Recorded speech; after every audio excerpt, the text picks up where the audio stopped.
man. Okay. Welcome back to the 2025 Storm Utah Open, the 21st annual. My name's Chayton. We're here in the middle of the first game of this squad. Fortunately, had a little bit of internet issues, so I'd restart the stream, and here we are.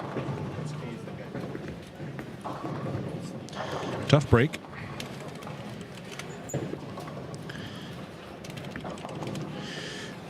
Tough break.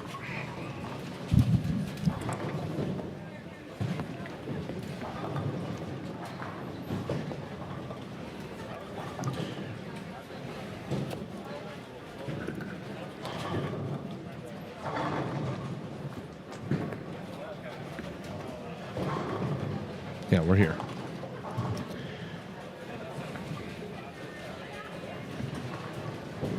No, as it always is, internet issues. It's tough because we're in the locker room, which is great. Love being in this locker room. It's nice and quiet, out of the way. But the internet's buns over here. The internet sucks. So we have to use my hotspot. My hotspot was running out of data, and they had to restart it, and they disconnected. I don't know. But here we're back. We're back. So I think, did it stay? Let's see, Nightbot. Nightbot has everybody that had previously gotten in on the giveaway. So if you were in the giveaway before, you're in it again. But you can go ahead and say Trillion Mortgage if you want. Thank you. You can go ahead and say Trillion Mortgage if you want. I think it is. Isn't it? Let's see. Let it refresh. No. It's all gone. So you're going to have to say it again.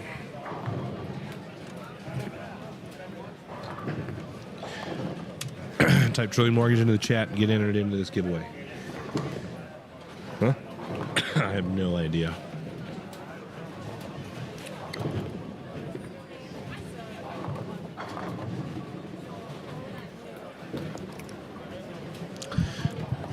Scott, Brody, I think Travis, you're all going to need to do it again, I think. Disaster, guys. It's disaster.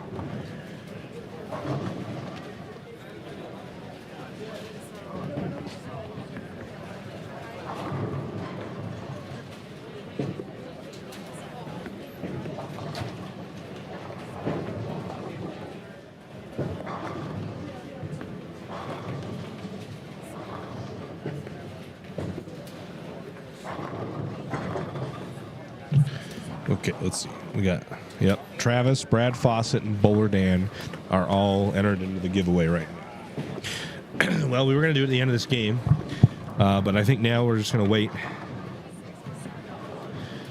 We'll wait till the end of this squad, I guess. Build back up some viewership. Get everybody back in. Unfortunate case. Luke Brown, face. Struggling. I don't know if the double burn is going to be... I don't know how scores are going to be on the double burn. Guess we'll see.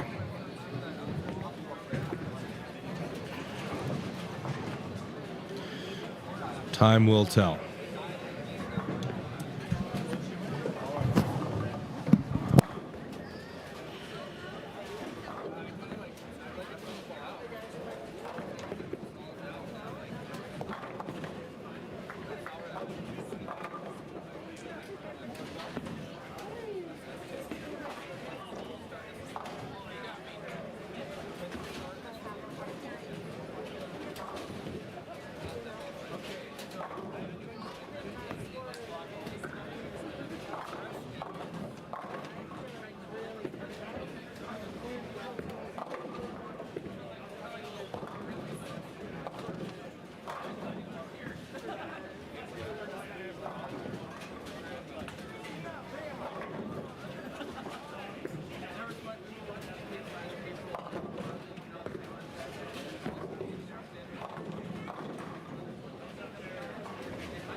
So, Troy, what did I miss? Nothing. I did bowler Dan. Shot 240 the first game, and then it went down. It didn't really go down a hill. It fell off a cliff and stayed there. It was like 240, 140, 150. So it didn't go downhill. It drove off a cliff and stayed there. Bowl the fresh. I think my look will be better on the fresh anyway. First game was good. Didn't have a lot of early hook. Could throw urethane in the spot I wanted to be in, and threw it pretty good. Then after that, opened my angles. And that never goes well. Didn't bowl good. My look wasn't good. Made bad decisions and missed a couple makings.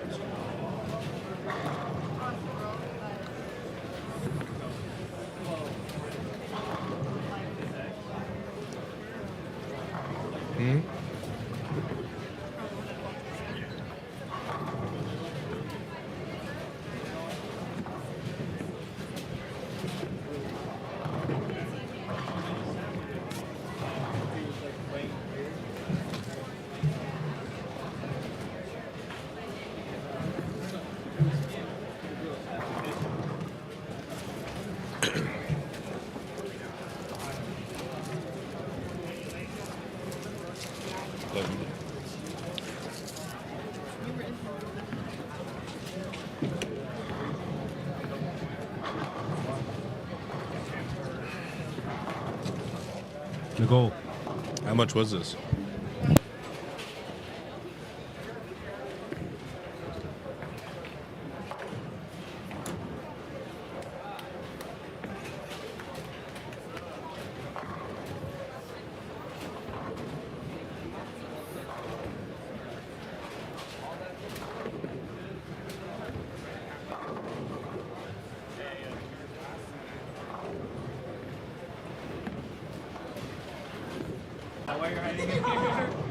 Disconnected.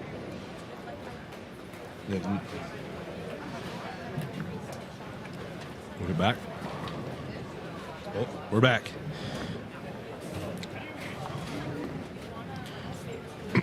We went to red, now we're back into green. No, we're back.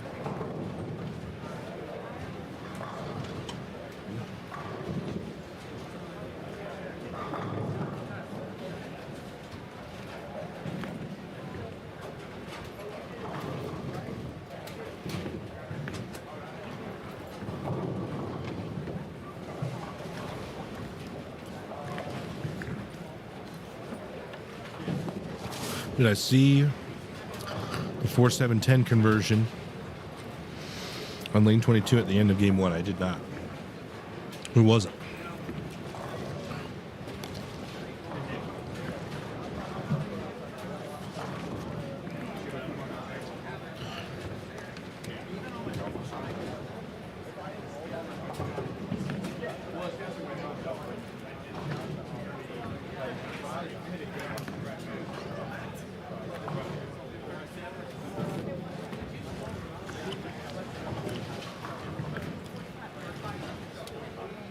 The mic keeps sending out, or I'm just not talking very much? We're having a little lunch right now, so. The end of game 1, we're in 2. If you haven't already, touched Trillion Mortgage in the chat to get entered into the CB Swag giveaway. We lost the last stream, so we're into this new one. So everybody needs to get re-entered. We'll do it at the end of the squad.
Type trillion mortgage into the chat. Mortgage into the chat. We're having obviously internet issues. Because of course that's the way it goes. So type trillion mortgage in the chat to get re-entered into that CB swag giveaway.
Okay, sorry. Little lunch. Here is 31-2.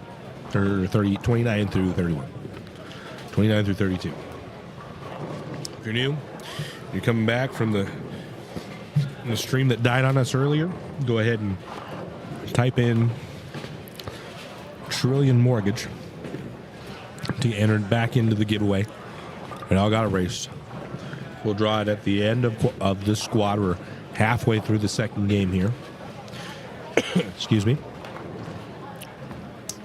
Halfway through the second game.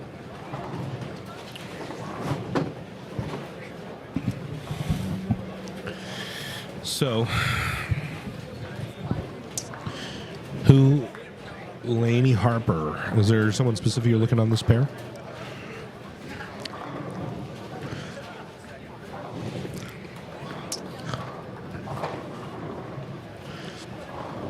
Let me know if there is. Can a Mike's open strike, spare strike? 9.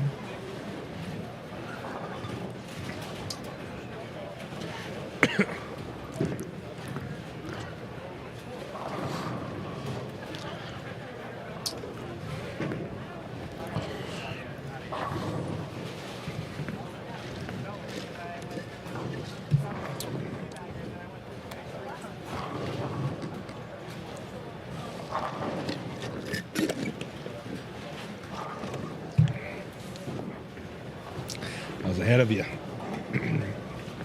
Caden Dennison, okay. Designs, I don't know, Demiurgic Designs. I was ahead of you already.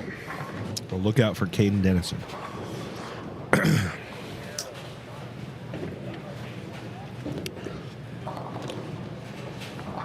If Demiurgic Designs, you know who you're looking for, and then I'll keep an eye out as well for you if there's anybody in specific you're looking to watch. And Nick Bagaro, Dallas Burke, Kendall Miles, Chuck Grote on this pair. Chuck Grote. Chicky. That was a good shot. Caden Dennison. I think that is Caden Dennison. He's going to chop the 2-8-9. 2-9-10, excuse me. 3-9-10, excuse me. Chucky strikes.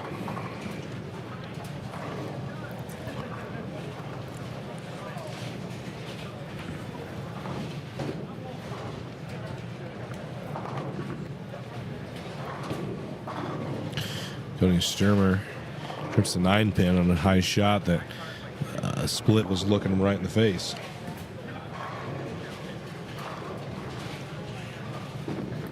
And nope, bang. So he's got the right lane figured out, left lane not so much. This is the pair that I bowled on when I was over here on stream.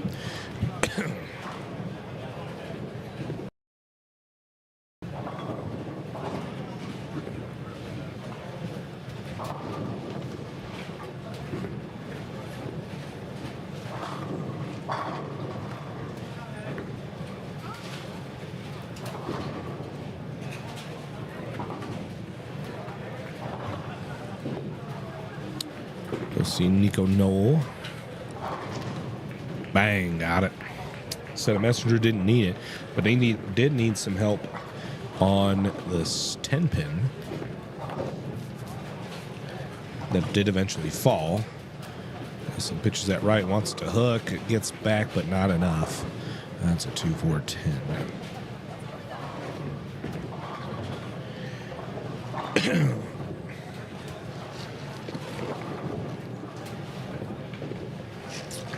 Looking for Kendall, okay. Let's check scores, huh? Game 1. Taking 7 from the squad as I understand it.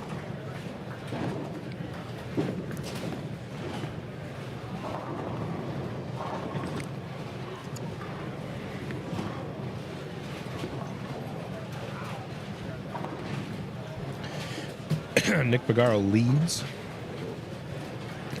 245, Clay Reeves. 233, Ian Monroe. Huh? I'm going to throw this away. Yeah. Huh? Yeah. Ian Monroe, 231, Alistair Rutledge. 224, David Woods. 223, Manny Farrell. 214, Dante Lund. 213. You were asking for, do you know what division they're in? Where's Daria Payok? She qualified yesterday. Qualified and made it yesterday, so she will be here Sunday. Robbie Loftus. Do you know what division Robbie Loftus is in? Plus 13 is the number of the open division.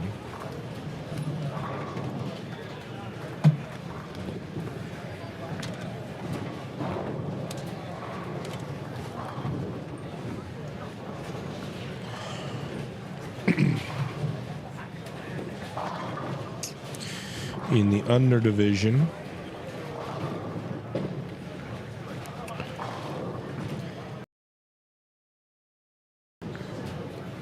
Cody Dunn leads plus 26, Wade Christiansen plus 14, John Adamson plus 6, Desiree Allen plus 1. She's in the clubhouse with plus 1, so is Cody Dunn. Amanda Moore minus 2, Patrick O'Rourke minus 2, Brian Wynn in the clubhouse at minus 4, Jake Lopez minus 9, Brad Fordham minus 11. So right as it sits, minus 11. The number.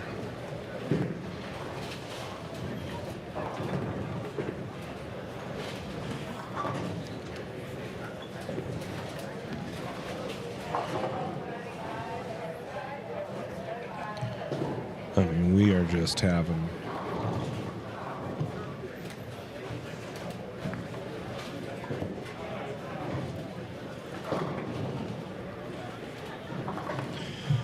the most amount of problems. I even restarted my phone like they said.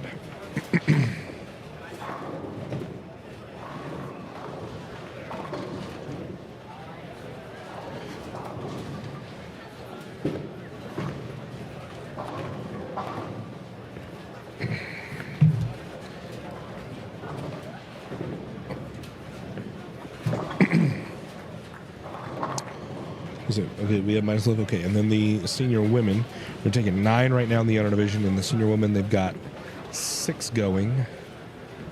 They've got 6 going right now. That's plus 5. Kendall crumbles the bucket. Bang, doubles up for the first time this game. Hornberger leads plus 37. Gary Okamura plus 25. Hornberger again plus 20. Clay Reeves plus 10. Chuck Brook plus 6. Steve Sherman plus 5. Sherman's in the clubhouse at plus 5. Hornberger's in the clubhouse at 20, but he leads with his current score. So right now it's Scott Kilgore at minus 6 that's in. Minus 6. And I'm actually, no, Steve made this one. So minus 6. Number.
Let's go over to Caden Denson.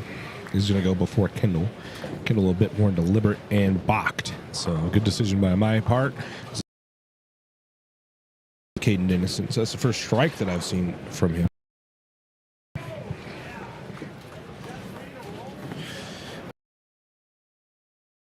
Looks like Kendall's throwing a shiny purple. Maybe next two. Excuse me.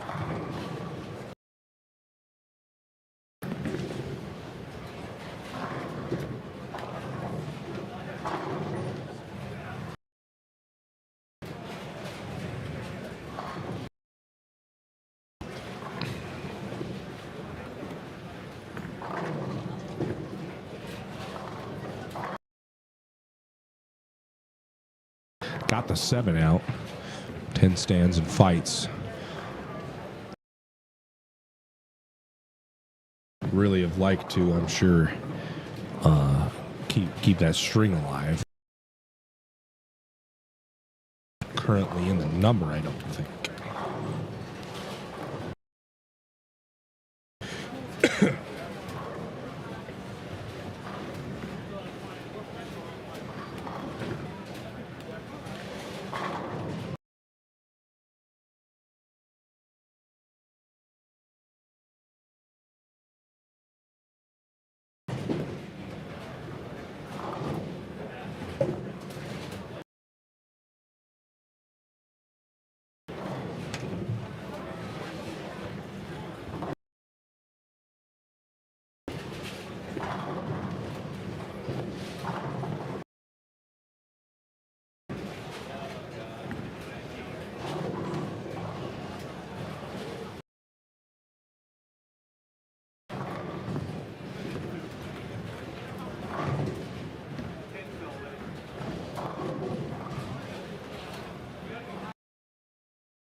Yep.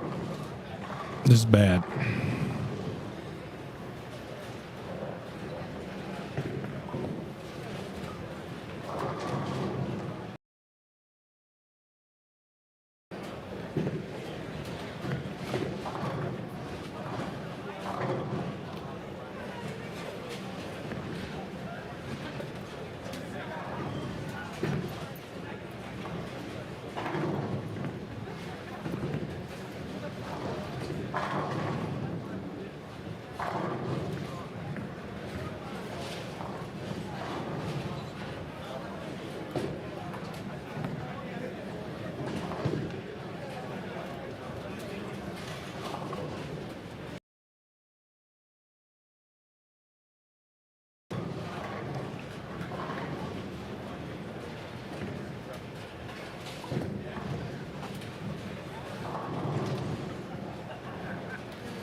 Looks like we're in the green right now.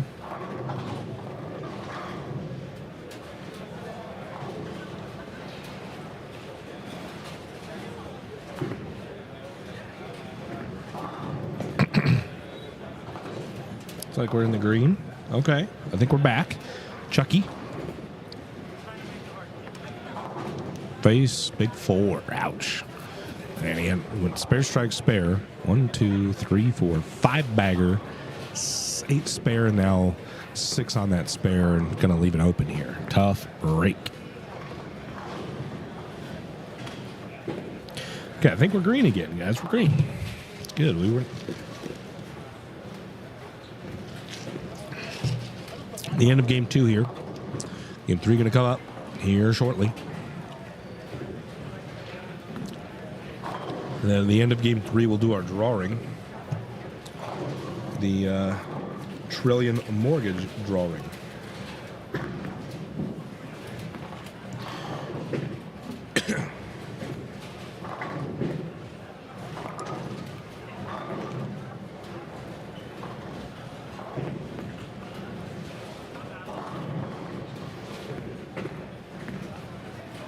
Denison's done with the game. His game shoots 155.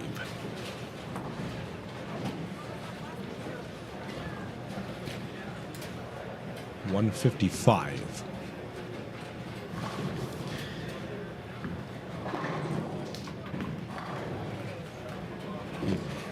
It's so cold out there. It's warm here. Really? I don't know about that. Just got it's like freezing out there. Oh, you're tripping there, buddy.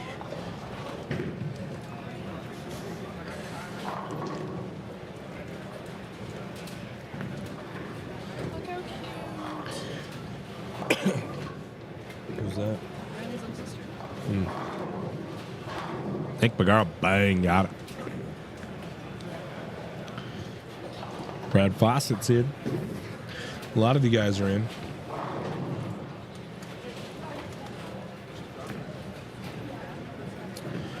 We'll draw here at the end of this squad, since we were unfortunately bound with the internet.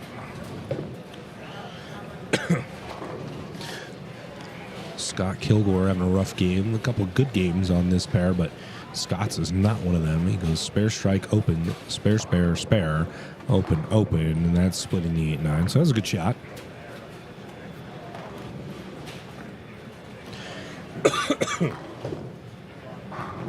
Nick throws that one out in the window, leaves a 1-2-4. Does not backdoor it, but I have seen the backdoor 1-2-4 twice, two times. Pretty wild.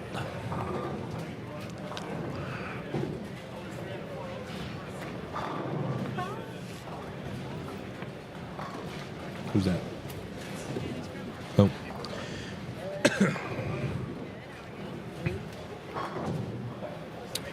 Cleans a spare. Bagaro gets to what? Grote shoots 2-2-2.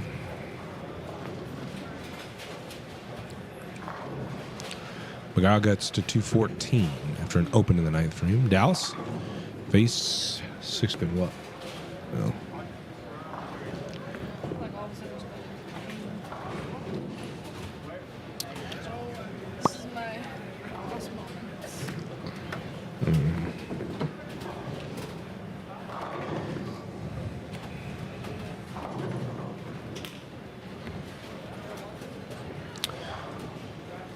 Cody Sturmer there was on a 4-bagger. Turned that game around, and he gets 8. That was 7, but it's 8 there. I thought maybe the 8-pin was still there. 210 for Sturmer. Really needs to make this spare. Kendall, bang, got a messenger. Clip it. See that one again from Kendall Mikes. Real solid shot here. A little high on the head pin, rips past the 9, but no worry, the messenger's got it taken care of.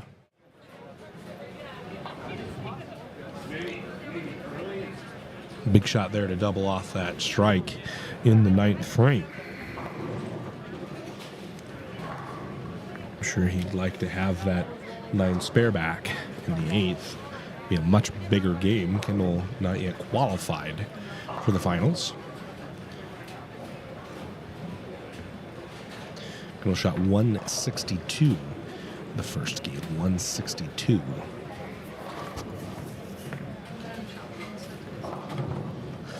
That's through the face on the second ball.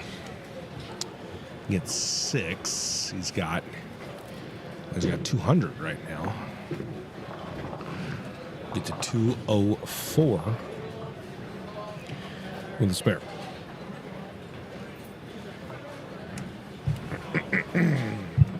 Here, Manny got to 170. No scores in yet, but we should have them here in just a moment as we wrap up game number 2. Type a Trillion Mortgage into the chat. We're going to draw. This was supposed to be drawn at the end of the first game, but we DC'd. We DC'd. We're back now, so we're going to wait till the end of the squad. Then we'll have a nice little break while they run the lanes for the fresh, where I'll be bowling. Try it again. I was hoping I was going to one and done it. Had high hopes after a 240 game, and then backed it up with a $140. Oh, double tap on the 4-9. See that one again.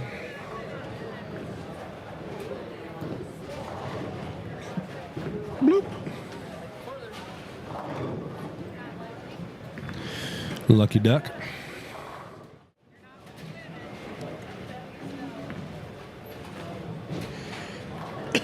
Scott needs to hook. It's not gonna. 1, 2, 4, 5.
All right, let's go to the end pairs. Everyone's done there. These guys are firing their third game up. So you got a game left. Enter into the swag giveaway. Nico Noel left a dead pin there. Clean it up just fine. Got Dave Bartonich over here. Ethan Grajada, Clay Reeves. I don't know who will be new that we get.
It's a little outside there, Nico, unfortunately.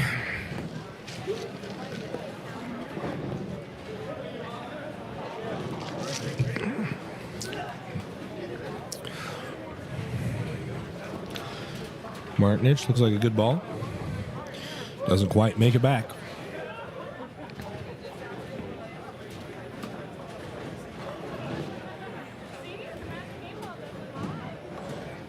Nico will miss that spare. Guys, CB Tour, the second half of the season 2 of CB Tour picks back up February 21st to the 23rd. Spare time lanes in Roy for the Rumby Island Grill Classic. Defending champion Alex Hoskins is looking to make a little bit of a comeback. After he had bowled right off an injury back in August. Pretty severe injury, actually, that had left him out of commission for a significant amount of time. Nice strike there from Ethan Grayhata. So he, not a great finish, and then after that, bowled pretty good. But he's a little bit behind on points, so a big finish. Someone needs a big finish at the Rumby Island Grill Classic to get them their name in the points race. Luke Brown leads it. 2,500 points, a little over. And Morgan Robinson is close behind with his win at the Trillium Mortgage Open. Started the year off with a bang with our title sponsor of the Trillium Mortgage CB Tour, Trillium Mortgage Open. Set a record attendance for us in the 20 Lane Center at Jack and Jill Lanes in Lehigh. Filled it to the brim, baby. And it was very good competition. Saw Morgan Robinson edge out Dave Slater.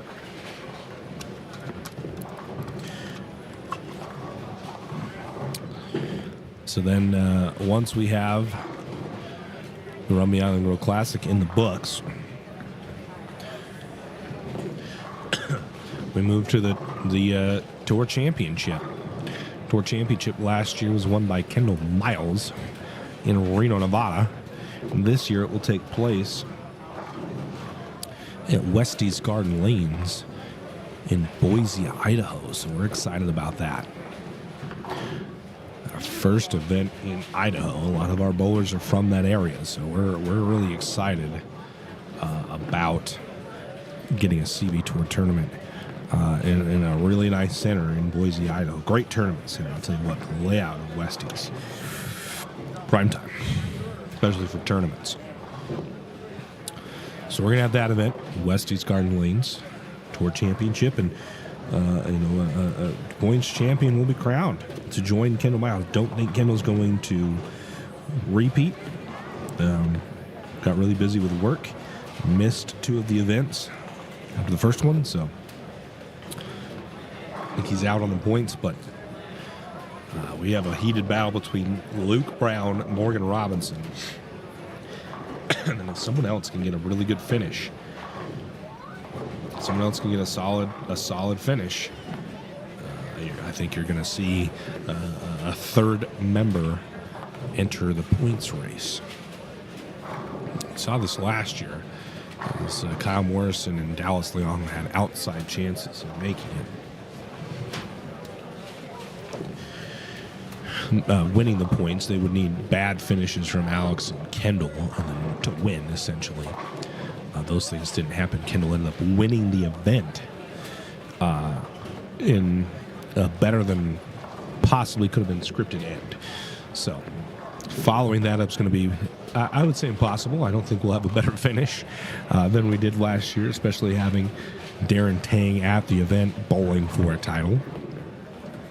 Tough to top. But a little different. Maybe Luke runs away with it, and we have we'll just have a dominant season from Luke.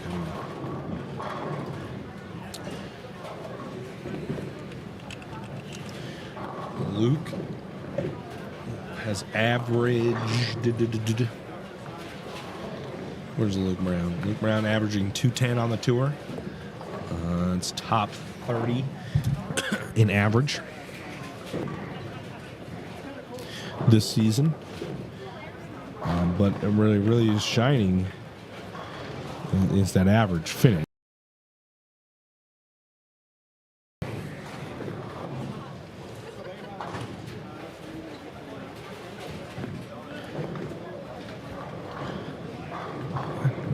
3 plus 5 plus 7 is 15th. And average finish isn't third, his highest finish is third. What? No, his average finish is 10th. Well, that's not impossible either. It's 5th. Yeah, okay. Average finish of 5th. Yeah, because 2. Okay. That was stupid. That was dumb. You guys, forget that I just had to go through that process to figure out Luke's average finish was 5th. But anyway, an average finish of 5th leads everybody. The next closest would be SK. Problem is Dallas Leong is I guess, he's 13-3. 13-3 divided by 2. So Dallas is a finish of 8th, but it only has 2 events. Steve is 17th, 7, and 2nd. 8.6. So Steve has a little bit higher average finish than Dallas, but Dallas also only has 2 events, 13th and 3rd. Steve is 17th, 7th, and 2nd. But Luke, by far, the most consistent. Morgan Robinson is a 1st, 3rd, and then a 51st. Failed to make the cut at the CKSL, presented by RX Ball Reviews. So.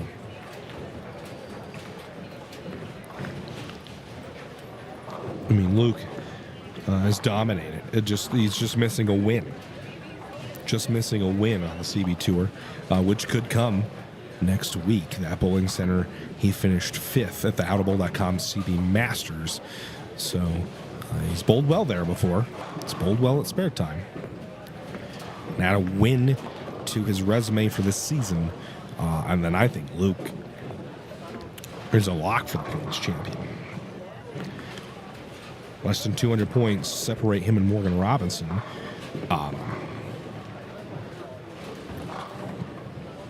Luke's at 25-25. Morgan's at 23-85. And then it's a step down to Yannick, 1889 to 1880.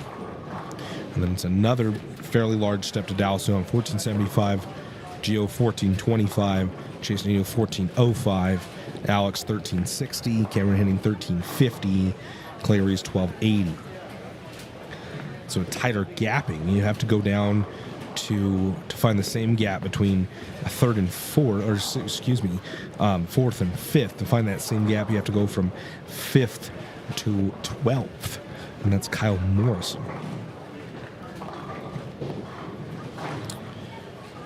So quite a bit of a swing there.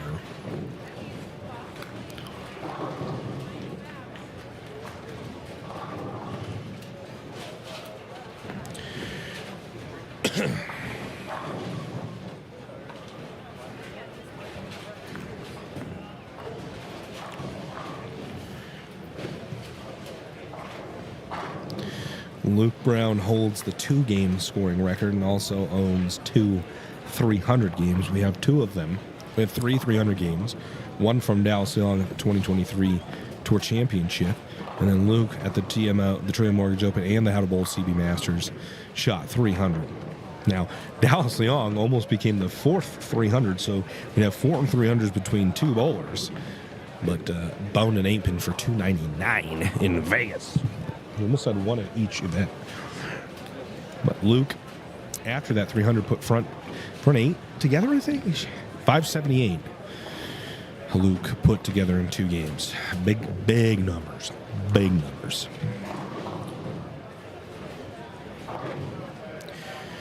Cameron Henning has the 4-game scoring record, which is only an average of 238. That is the lowest average for the records. So the 5-game is 1283, the 4-game is 952, the 3-game is 813, and the 2-game is 578. 1952. We don't really bowl 3 games or 4 games all that often until this year. We've done it twice, though. Last year's Cashers rounds were all 3 games. This year, all the non-majors were 4-game Cashers rounds because we have more time in the morning to get them done since the bracket takes so much less time to do. 952 is it. Gotta think that's going to get broken at some point.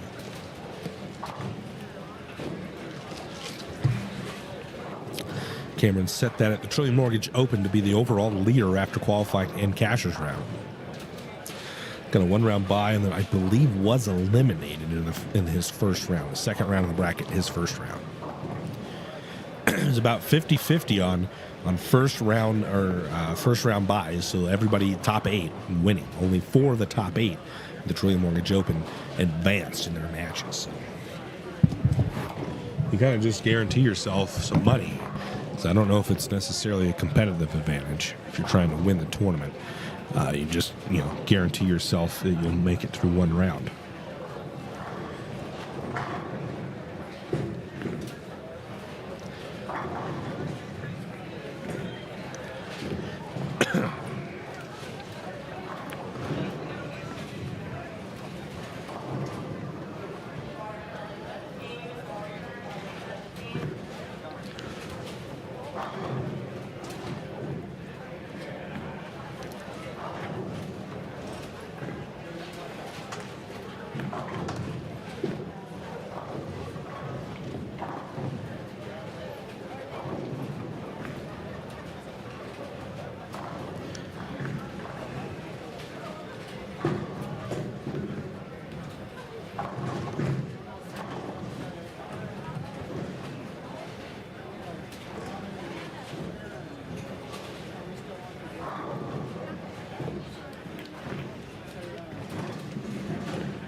We're nearing the end of this third game of this set. So, if you haven't already, type Trillium Mortgage in the chat.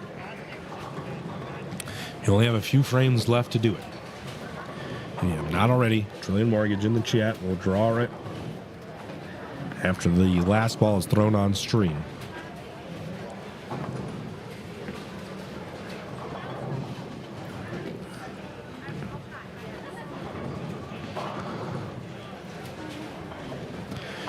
Craig Briggs crossover, no good. There's Phil Shippey. Someone was asking about Phil Shippey. This is the first squad? No. This is, what do we have? 3 yesterday, and this is the 3rd one today? Yeah. 6th squad. Phil Shippey looks good because it is.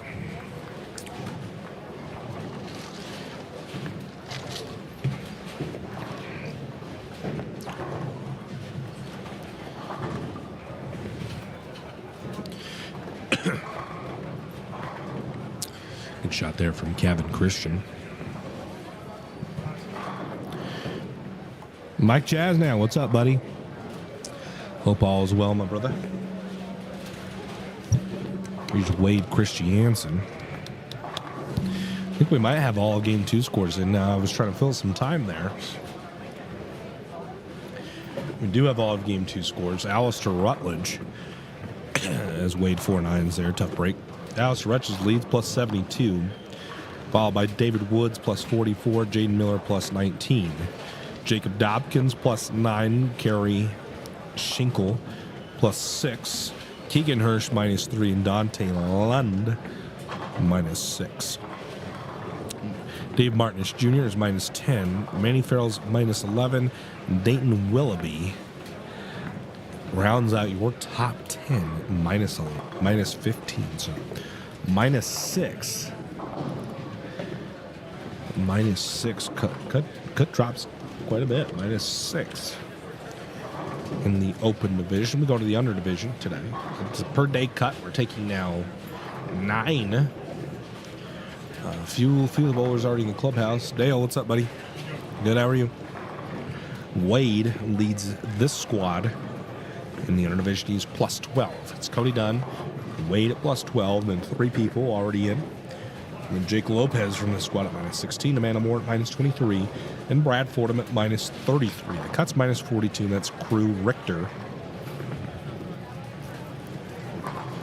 in the clubhouse. First one out is John Adamson, -47. He is 10th place right now.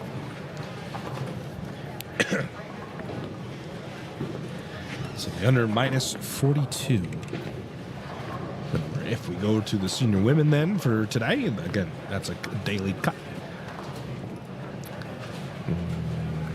Clay Reeves leads it.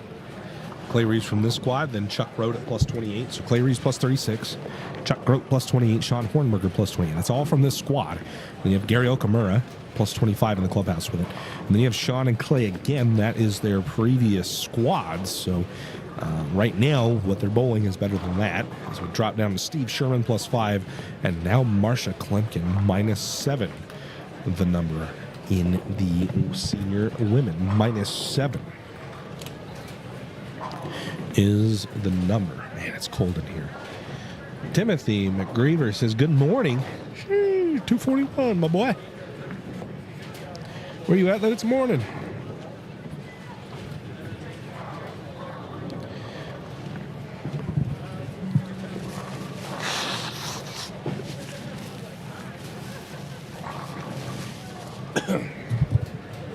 Where you at this morning? You coming down, Mike? Nice. Love to see it. Braden Linky goes Brooklyn. And a more tip. No. Bucket without the 9-pin. It looks like. The red blue. Not a good combo. I'm gonna tell you what. Dealt with this a couple times today, and yesterday. The blue red. Not it.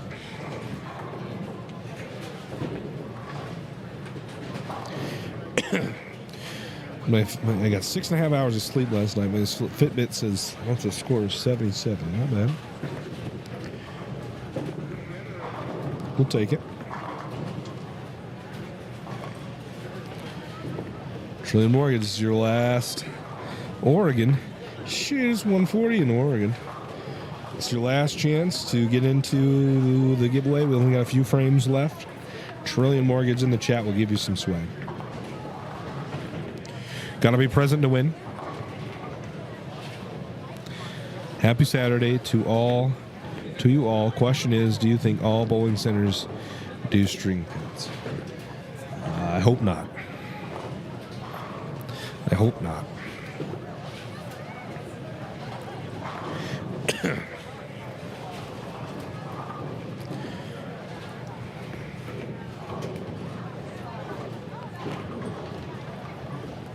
I wouldn't mind.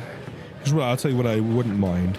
I wouldn't mind a greater separation between rec bowling and competitive bowling.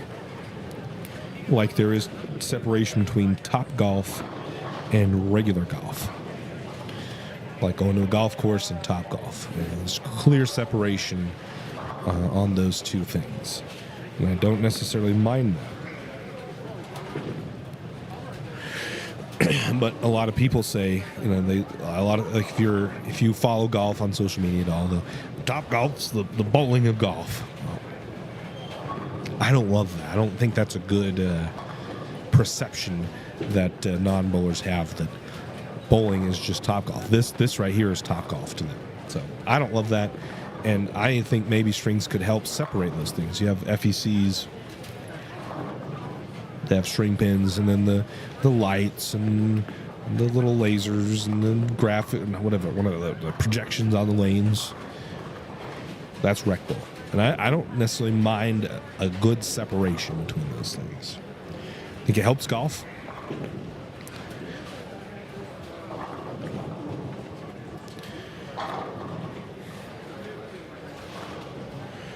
And it would be nice.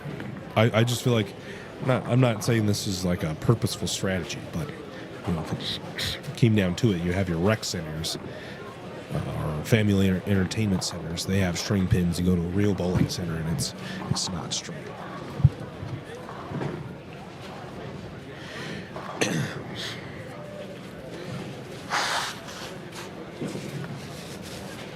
But I hope not all bowling centers.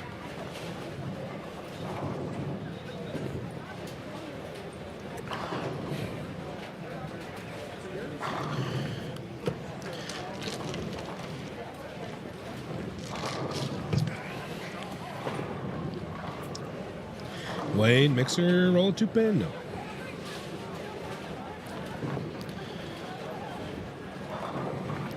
There's my guy on 31. You got this Phil Shippey.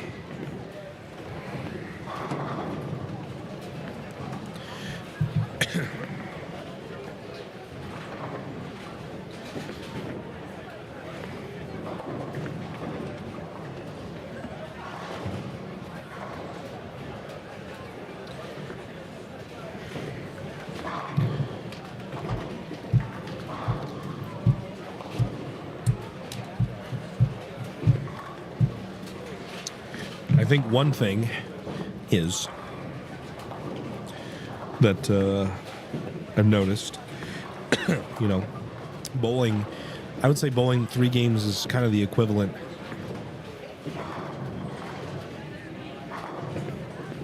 The USBC was doing something with that. And this is why they certified them. They said there was no negligible, or the difference was negligible. The scoring pace is lower on strings, certified strings at least, because the carry isn't as good. You really have to square the pocket up. So I think it might be even good for practice. Like, you have a driving range, like a bowling center installs string pins panels as like a practice center. But you do have to square the pocket up to carry percentage less. The USBC was doing that, and they said, yeah, he's having a rough go. They said the difference was negligible. That I don't know about. I don't know. What I haven't seen with the string pin bowling I've observed at Storm is I have not personally seen a string assisted 10-pin or a string assisted split. Now, Alex, who bowls on them much more than I do, has seen a few string assisted stuff. I haven't seen them. What I have seen, what I have seen is like, you get like a 4-pin slider. The 4-pin kind of slides and then falls off. The string for sure is holding that thing up. The string for sure, like I've seen that a couple times where you get a little 4-pin that slides and it does not fall. It looks like it's going to fall. It doesn't fall. Definitely. But I don't know. It's not even the scoring to me. It's just the optics to the outside world. I think that just further reinforces people's belief that bowling is the top golf.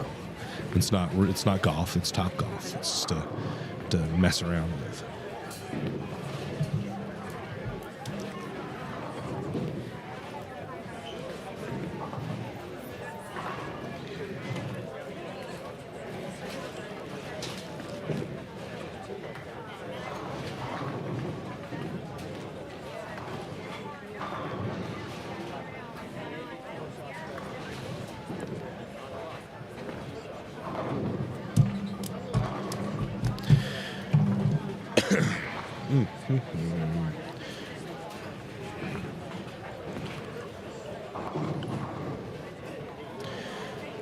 I think Game 3 scores should start coming in here soon.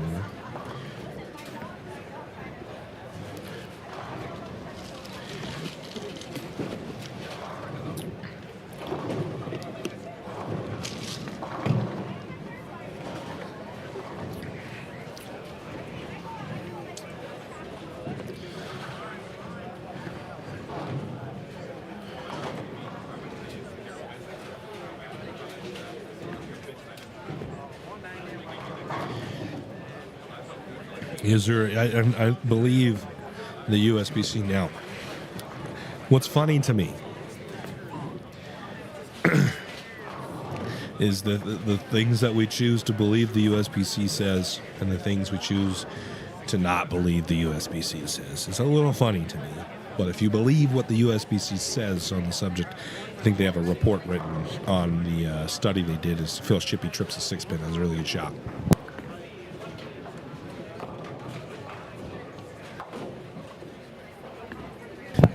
But it is a bit funny what we pick and choose to believe the USBC said. I guess we wait to see if it'll fit our narrative or not.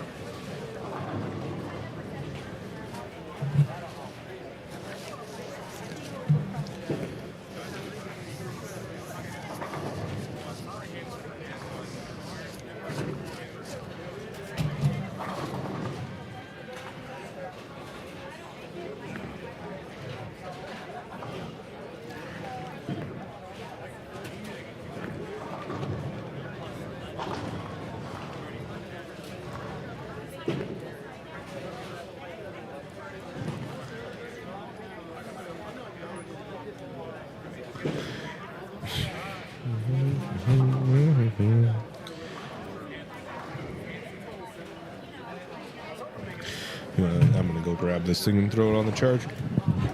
If you'd like to entertain people, maybe you say? What are your viewpoint on string I pin? already did. What'd you say? I didn't hear it.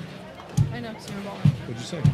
I said that I don't feel like I have really any space to like, talk about it because one, I've never bowled on it, and two, I'm not like an avid bowler. But I do think that it looks like game-ish. So That's something you can speak it's to. my only opinion.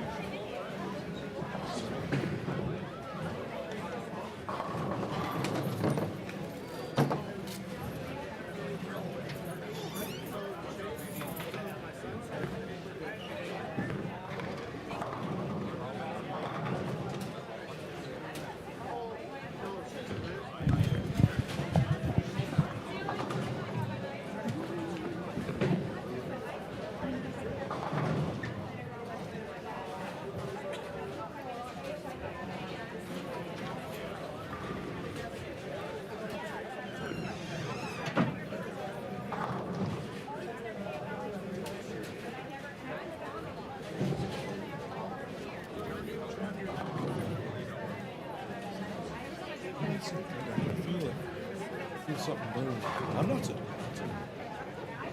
Who was you talking to?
Spidey's now. Been sitting there for about 5 hours.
Makes it easy to keep it on it.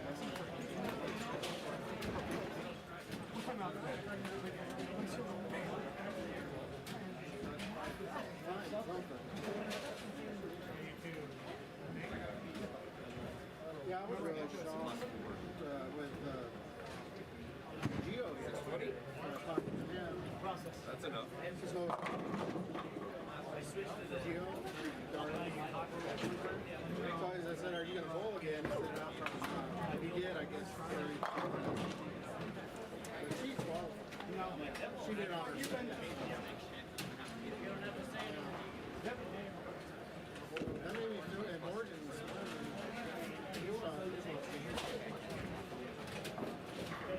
that just made me feel. Those guys bowl.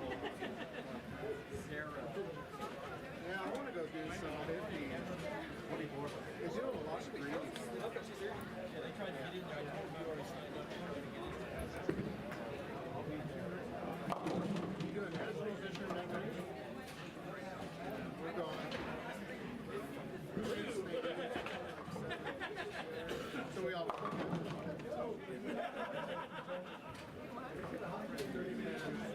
To me, it's going to be a mini. And then next year's my friend.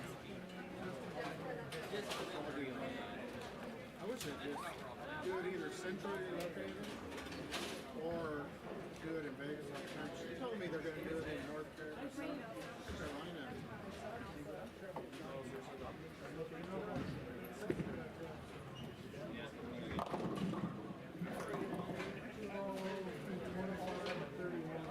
I kind of want to start.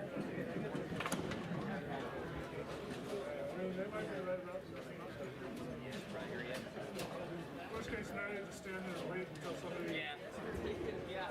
Yeah, Grand Junction back in the 60s and 70s. Rally, it was way under with all 20 plus lanes, and now we could barely We had Men's City the week before last. There was so little entries that they only paid out for success. A lot of guys went through that. The women, they show up in way more than men. But they always determine if when there's like, don't be sorry.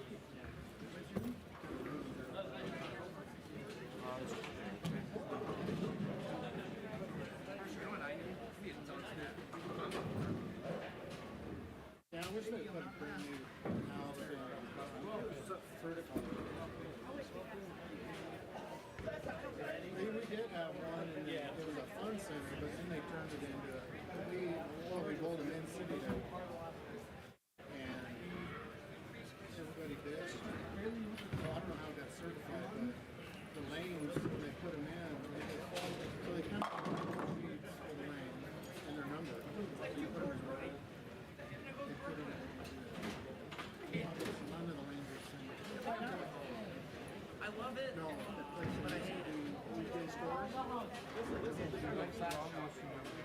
Right behind yeah, so we load there one day.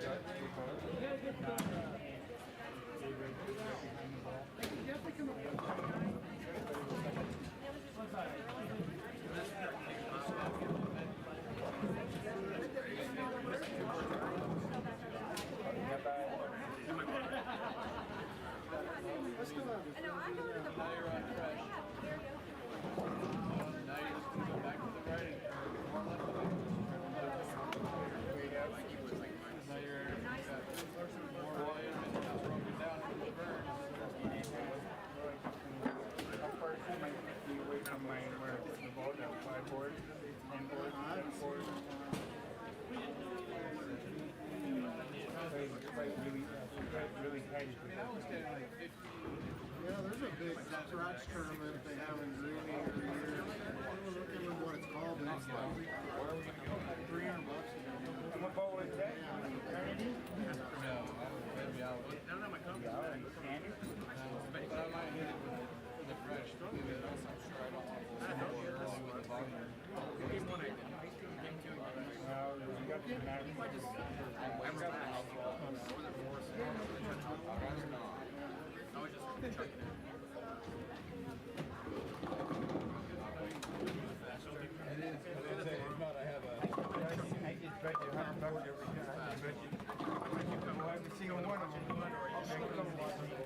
like the 930.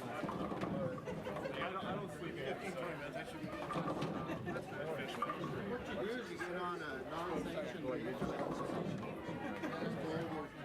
workers or family, and then you go to the league.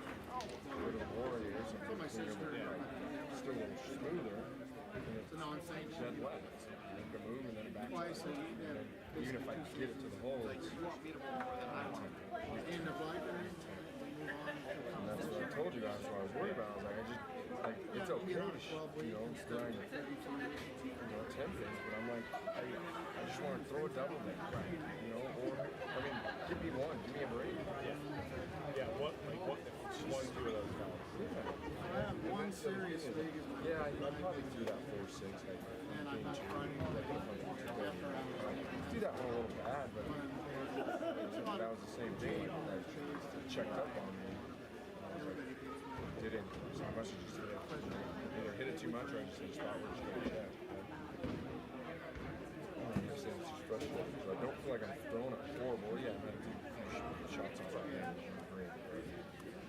So we're going to go red ball 360, every max is 500.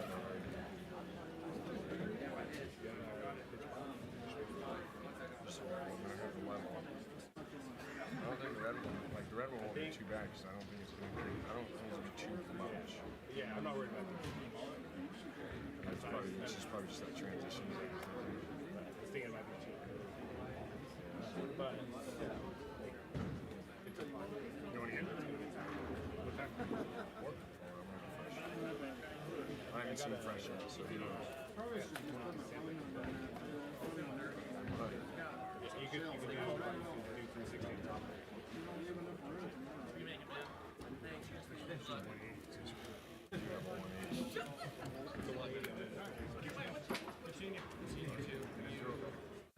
I felt like I had a few shots, myself. I watched one earlier this morning straight off the right. Yeah. I did that this game too. Nicole's gonna draw her for us. Hit the choose winner. Hit choose winner. The winner of the chosen is David Werman. Ronan. Wow, that's the last name, buddy. Sorry. If you're present, let us know. You see Stephen Ronan. David. What did they win? Keeps getting worse. Some swag. Just some swag. Just a cute little gift, We had a meltdown. The internet went out. It didn't really make sense. Like my phone, like Verizon sent me a thing. Oh, you have 10% left of your 10,000 gigabyte hotspot. I was like, how is that possible? I haven't used 10,000 gigabytes of data. And called my mom, and apparently we have 50 gigs of unthrottled hotspot, and that turns to throttled hotspot after 50 gigs. And now it's 160 gigs of throttled, and then I had to restart my phone, and it disconnected. Oh, it's a disaster. No, David. Reroll. No one at all. You quiet. Be quiet. You can. Yeah. Hayden, when he's here, who sometimes he just sits there and starts ripping buttons. And it's like the horn. Oh, you got one of those?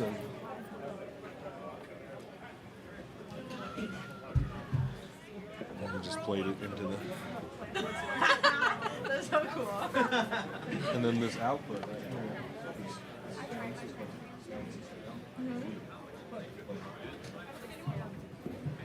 Oh, there's a trombone. Oh, I'm going to touch it. Oh, did the air horn too?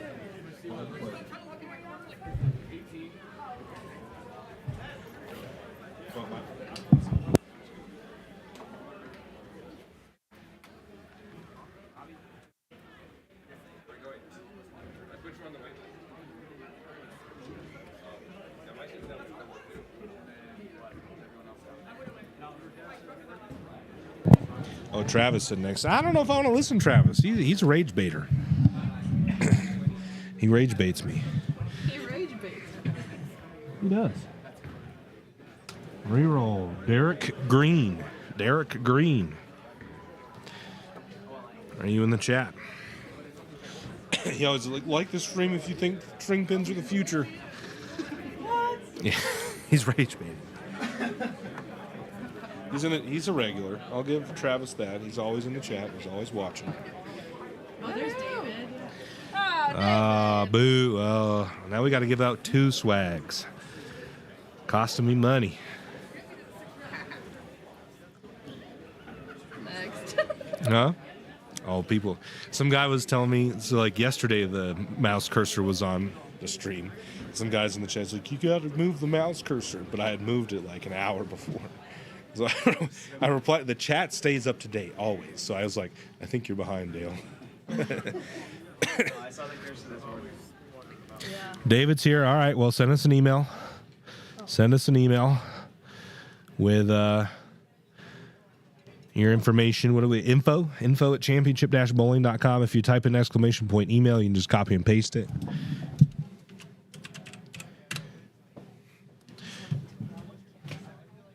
You don't know why? They don't look vintage. Yeah, it's Y2K vintage. That's when I was. You need an older one than those to make it look vintage. And then if Derek's here, have him send us an email too. But I'll leave you with Kenzie. I'll leave him with a podcast. Yeah, we got the next quote. Did we go over what the official cut was? No, did Well, you didn't do that. All right, so you got to do that. All the scores are in. Alistair Rutledge, plus 49. David Woods, plus 42. Jacob Dopkins, plus 30. Jaden Miller, plus 3. Kerry Schinkel, minus 3. Kevin Valmonte, minus 4. And Cody Sturmer, minus 9. Manny, the first out, minus 16. Misses by 7. And then your under division. The cut is now minus 69. Nice. Brad Fordham. Nice. I said every time that it's conveniently. You know who else? Their finish at this tournament last year. Darius was 69th. I know. I saw the comments. Yeah. Minus 69. Brad Fordham. Amanda Moore misses by 3 right now, at least. Cody Dunn plus 26. Wade plus 6. Desiree Allen plus 1. Ryan Wynn minus 4. Erica Purcell minus 13. Jake Lopez minus 22. Crew Richter Amanda's in. minus 42. Brian is in twice, as long as that's the same Brian. Minus 65. Brad Fordham 69. Well, hey, you know, who's to say? So Amanda Moore is the number minus 72, actually. Minus 72. In the senior women, they are taking 6. Chuck Grout leaves plus 73. Clay Reeves plus 30. Gary Okamura plus 25. Sean Hornberger plus 20. Steve Sherman plus 5. And Marsha Klumpkin minus 7. So it doesn't move. Those who are in the cut and the senior women stay in the cut. There's your numbers. And I guess we'll leave you with the podcast while they run the lanes. The next squad's set to start at 4. It's 3:10, 50 minutes, supposedly. Looks like they should be on time. So you don't see the mouse cursor, chill. We'll put the podcast on for you guys. We'll be right back.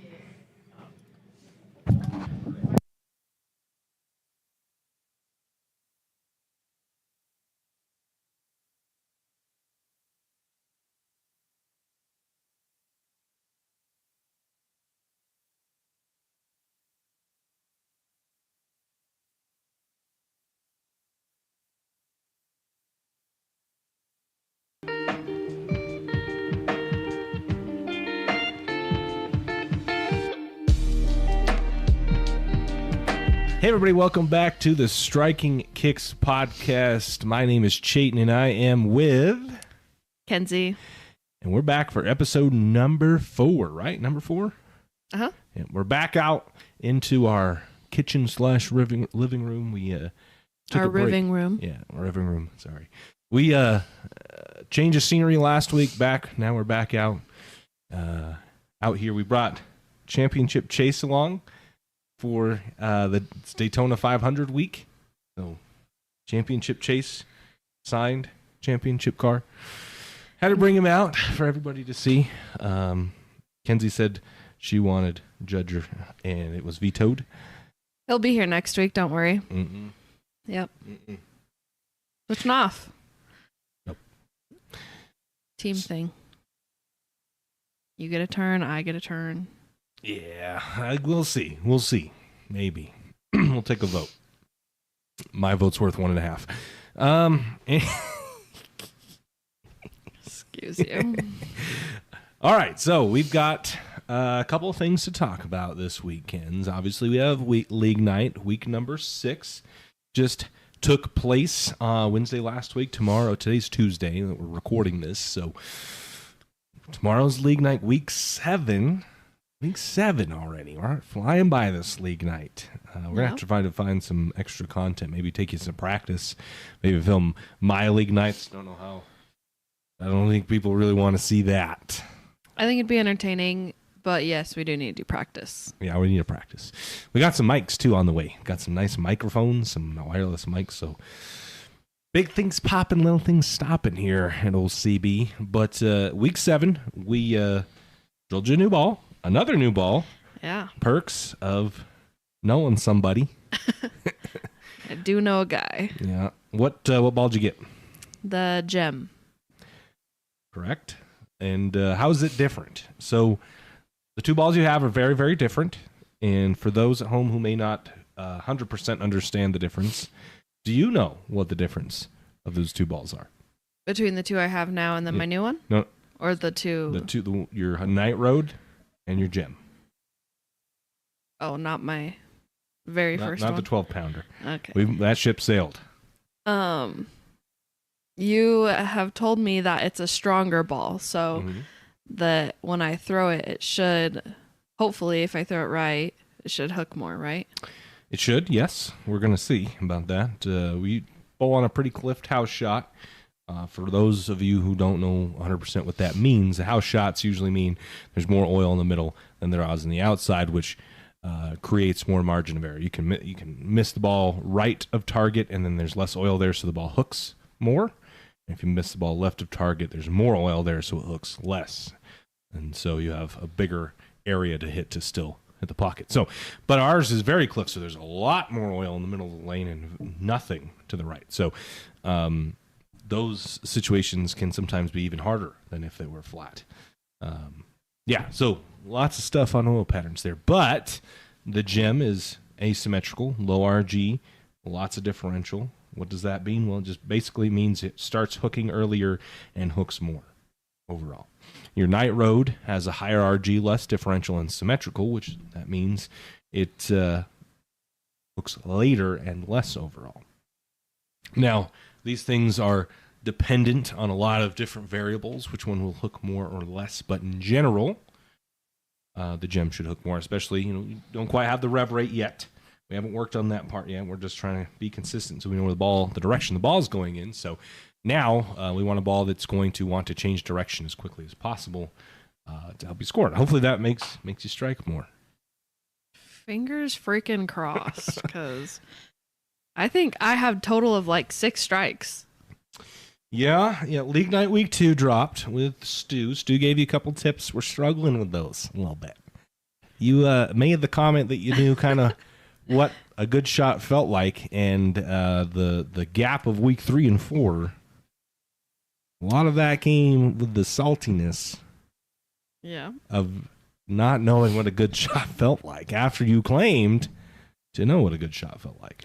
Well, I knew what a good shot felt like that night. Mm-hmm. Obviously, because I went from a low game to a higher and a higher, with my highest being 131 still. But yeah, that night I could feel it. I could feel when I was throwing a bad shot or throwing it good and did everything that I was supposed to. So somewhere between week 2 and 3, that went out the window. Yep.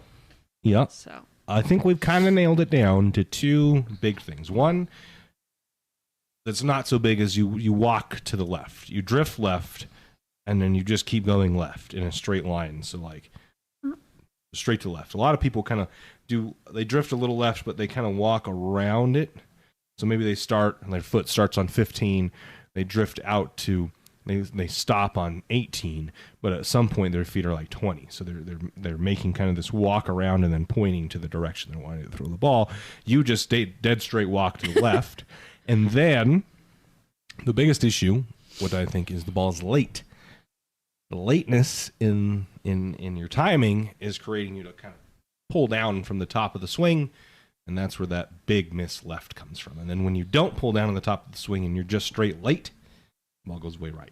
Yep. So we're stuck here not knowing where the ball is going. Last week was a little better. We focused just we kind of, I told you to try to feel like you're walking to the right, and you just walk straight. We moved you in a little bit because I think the gutter was scaring you a little bit because we're pretty close. We're not quite where if you're sliding 15, the ball's laying down. 9, it's you're sliding 15, the ball's laying down like 6, and that can be a little scary. Which that'll come when we start to get into like knee bend at the line and getting the ball closer to your ankle when you release it, that kind of stuff. We're not quite there yet. So we moved you in a little bit, and then the timing was a little more consistent. So we really trying to nail down you thinking one thought, because we can't think of nothing. So the next best thing is just one, and that is to get the ball down on time. So we did a little better of not pushing it up into the air. We're just kind of pushing it down in a nice flowing motion, and I think that helped a little. I think the thing with that, though, that helped me the most is I don't know before if I was putting my other hand on the ball at all, but I've watched a lot of videos of people bowling, and they always have their other hand on the ball. And so in my head, I'm not necessarily actually pushing it down, but having that there for some reason makes me feel like I need to go down. Yeah, you kind of want to kind of carry, the weight should be supported in your left hand. The weight of the ball while it's sitting in your hand should be supported in the left hand. So maybe this is something we should have taken a look at. So it should be supported in the left hand. And then as you push away, you start the push away, and then when it gets to the point where it's time to like actually kind of drop the ball, this hand comes off. And I maybe we didn't talk about this because you do it fairly well. This hand comes off the ball, it gets in the swing, and you push it out of the way. And you kind of already do that. Your hand is out here to balance yourself, that's what the purpose is. But so you kind of already do that. But yeah, you kind of push away, and then you let go of the ball. The left hand comes out of the way, and the ball falls into the swing. We don't want to kind of go up. We kind of wanted to go straight or slightly down into the swing and make it a little more smooth. So We're going to work on it for tomorrow. That's Week 7. the thing to work on. Hopefully I this guess. new ball, and we're going to have a little bit of more focus. We have a more, really, we're just going to pound in the on time, because when you're on time, you're not pulling down from the top, and your hand is in a better position, so it doesn't feel like you're grabbing it or dropping it straight into the ground as much as you have been in some of these videos where it just looks like it's almost falling off your hand, or you're squeezing a little bit, and it's because it's late. You're really trying to get it to be on time, so it's hard to do. So when it's on time, your hand's in the right position, the ball rotates more, it hooks more, you strike more. So that's what we're going to really try to be, almost to the point where it feels exaggerated that we're early. We want to try to be early as possible. So that's what we're going to work on week 7, 8, 9, and 10. 4 weeks left, kids. Yeah. Well, hopefully, because week 1 and 2 on the YouTube channel, little recap, I look bad. I don't like, when I was actually bowling, I didn't feel like I looked that bad. Yeah. And so I'm interested to see if I still look like that. Like I'm very stiff. Yes, very rigid. And at the line. Like you start out fairly athletic, yeah. and then you like get really stiff and straight, and you don't actually like bend your knees at the line or be loose. So this is a good then I tip. walk like a penguin. I don't know about that. I literally do. Penguin. What you do bring up though, other than not looking like a penguin, to film yourself, because what you feel is a lot of times different than what is real.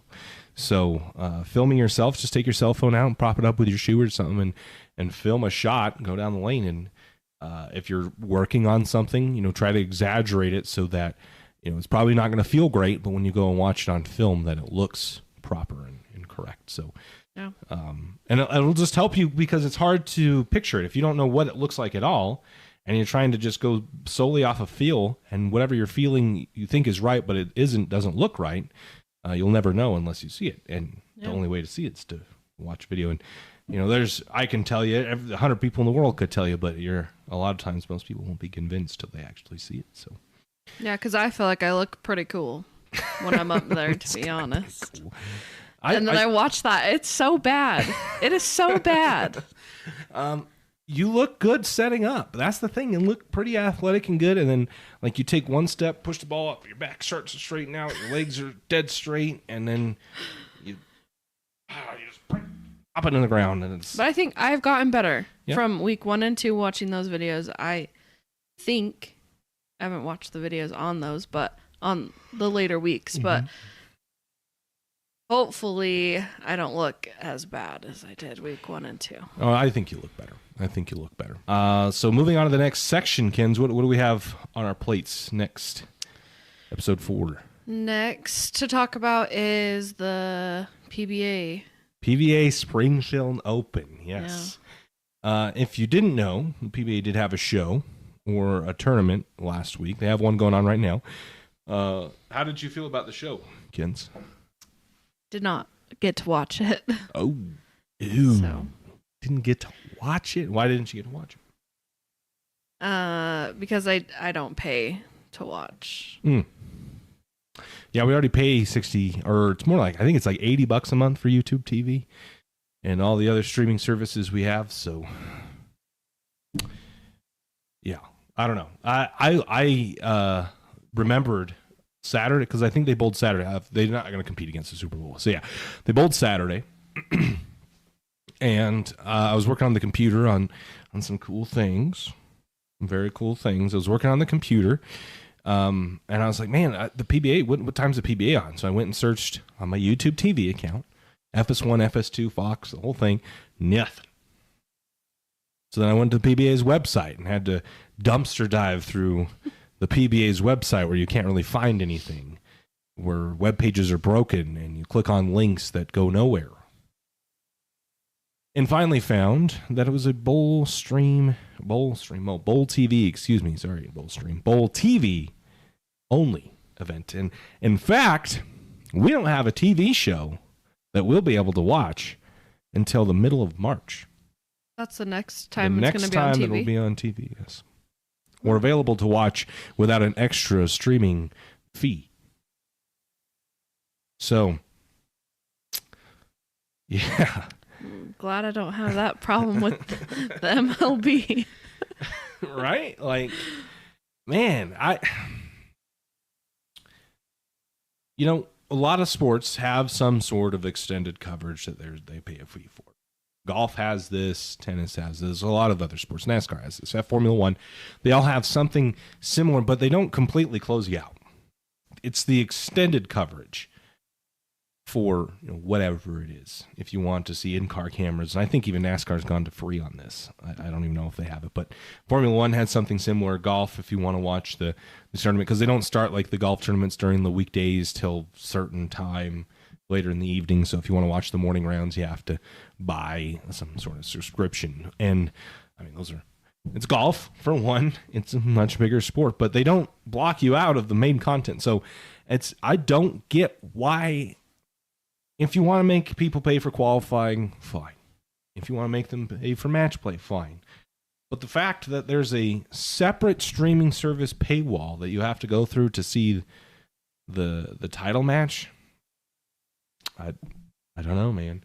I would be interested to see what their concurrent viewership is, to be completely honest. And I don't know where, because USBC is a nonprofit organization, so they have to publicly display all of their records for the government, and I don't know where they're finding those at.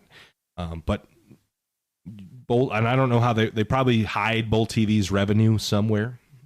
Don't know where in that document or what their revenue is, how much they pay people. This is how people knew that Chad Murphy makes $375,000 a year ruining bowling.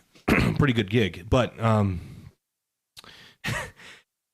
they probably hide that somewhere, what the actual revenue is. We did just a quick calculation of what if you had 5,000 subscribers, which I think is realistic for professional bowling, at the $12.99 a month or whatever it is. I think I did based on $12 a month.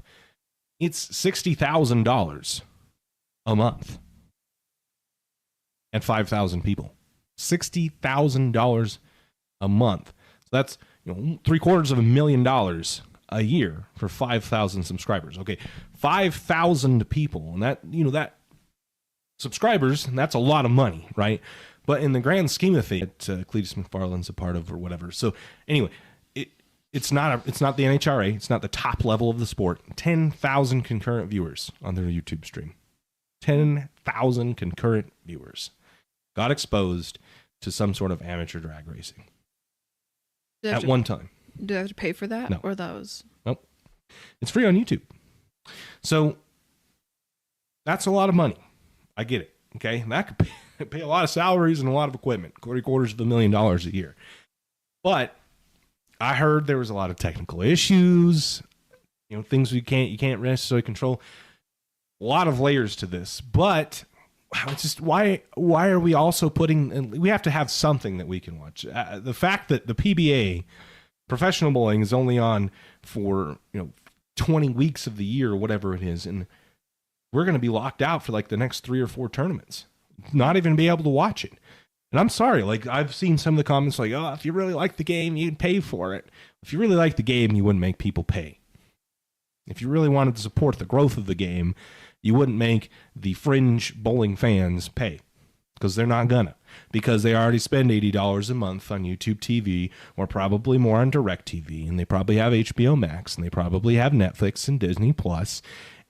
It's $12 a month. Yeah, on top of every other streaming service I already have that I'm going to be honest with you has better content. Well, and that you literally are solely watching bowling. The other ones you can watch anything. We can watch movies, TV, TV shows. You can watch anything on YouTube. Excellent point. Yeah, I think Disney Plus is cheaper per month than Bowl TV. Yeah, I think it's only like $9. Yeah. So, and get this, Bowl TV is only streaming the PBA for 20 weeks. I got Disney Plus the whole year of content. Like I've heard rumblings and rumors that they're kind of desperate for content, obviously, because you're making people pay. that much, you're going to need to have something to sell your yearly plan. I know I saw somebody in there who's like, I only pay the monthly. It's cheaper. Someone's like, how is it cheaper? It's because I cancel it in September. I don't pay for the rest of the year because there's no need to. So Well, if you're not getting any video content or anything, what's the point of paying? yeah, You I think always have those people that forget and they just continue to pay whatever. But there are going to be some that, like you said, they're not going to pay for nothing. Yep. And I mean, even if there is something there, it's a tough buy, guys. We're not all made out of money, especially, the bowling community isn't necessarily the richest community in the world. And I think you made a really good point that with all the other subscription services, you don't get just bowling. You get YouTube TV, you get NASCAR, MLB, NBA, NFL. We get all of the stuff that we could watch. Golf. Yeah, everything. And Bowl TV, you only get Bowl TV. We're streaming 4K in here. And I bet your ass you're not seeing 4K from those cameras on that internet. Yep. So I just don't understand. We got to have something. If there's going to be a week where the PBA is not on national television, there has to be a free option, in my opinion. There has to be a way to watch some sort of the content without having to go through a paywall. Well, and I don't follow like the PBA on social media or anything, but were they like posting anything? Some things. I think you'll get a kick out of this. Kevin Williams from Springfield, so that's his home bowling center. So they posted this post. He threw a shot in the end of. I don't even know if they did match play for this tournament. It was just a bunch of qualifying games, cut to 24 qualifying games, and then cut to something, and then a couple more. I don't know. It was a really janky tournament. Anyway, he locked up the 1 seed in in the last game, and obviously he's excited. It's his home center. He's a younger kid. He's pretty boisterous and vocal about things like that. Wears his emotion on his sleeve. Got really excited and just got ripped apart in the comments. And I've heard people, he's acting unprofessional. He needs to sit down and bowl. Apparently, I heard rumblings that he messed somebody else's shot up in the game or something. But the guy locked up the 1 seed in his hometown. Like, just imagine, imagine the Yankees locking up, clinching a playoff seat at home. And they don't celebrate at all. They do nothing. They just could you imagine? Stand there. It is mind blowing to me, the expectations people have on bowlers, and then it would be so awkward if they just walked out and then just shook hands like it was a normal game. These guys are out here popping bottles when they clinch playoff berths and stuff like that, especially if it's at home. The crowd's going nuts, and we're out here complaining about some dude in his home center. How many times? I mean, the Yankees play 80 or 90 games at home. This guy bowls 1 tournament a year. And they have I don't know how many times they've even been to this place. They bowl 1 tournament in this guy's hometown, and the odds of the guy that bowls there to also lock the 1 seed up, what is that? And you're going to complain that he's too emotional? Well, the thing that I see, and I've gotten into a few Instagram some tussles. You've been in some tussles, I guess. Kenzie's had her fair share of tussles. I don't get why you wouldn't want someone to be excited, especially if that's being filmed. You want to show that what they're doing is exciting. You want people to come and watch and see what's going on. And you want the sport to grow, but you don't want anyone to have any emotion. You don't want them to actually care if they win or lose, because if they did care, then they're going to show emotion. But they can't do that, so we can't have them care. But we want them to continue to bowl because we want the sport to grow. And that whole sentence does not make any sense to me whatsoever. I find it really hard to understand. They're so they contradict themselves. You want the game to grow, and you know that entertainment is what keeps people asses in seats, right? Basketball, football, baseball, whatever. It's because it's entertaining. It's not because it's boring.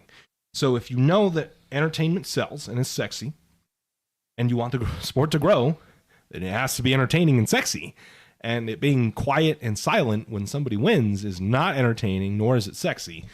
You're not going to get people to want to do it. No. Especially, just imagine, little Timmy that is 12 years old, 13, 15, whatever youth bowler, gets hyped up. Remember that kid? There was a post. I don't remember what. It was some youth bowlers tour. Remember? And he was hyped. He was running it out because he struck to lock up his team's win. Imagine being that kid, seeing Kevin Williams lock up the 1 seed and get torn apart in the comments. Would you want to keep bowling? Would you want to be a part of an environment that just completely rips you for doing something like that? No. And to be honest, I'm surprised I haven't gotten my ass shred in the videos that we've posted. Everyone's been pretty nice and helpful, but it's just insane. You can't let someone just, I don't know, express how excited they are, or what I've noticed in bowling is you are so in your head the whole time, so that as soon as he lets that shot go, he locks it in, he can finally be like, holy shit, I just did that, and not be in his head. He's just excited that he was that focused and got it done. And everyone's just getting pissed off in the comments. And just don't bowl. If I don't know, if you're next, if he did mess somebody up because someone's throwing a shot at the same time, I don't know. That's the most poshiest thing I've ever heard in my life. If that to me just means that you don't take, it doesn't mean enough. Someone locking up the 1 seed doesn't mean enough for you to be like, that's a pretty cool moment.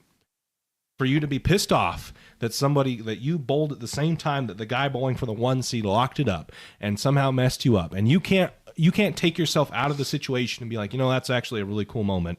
Maybe I should have had some more awareness.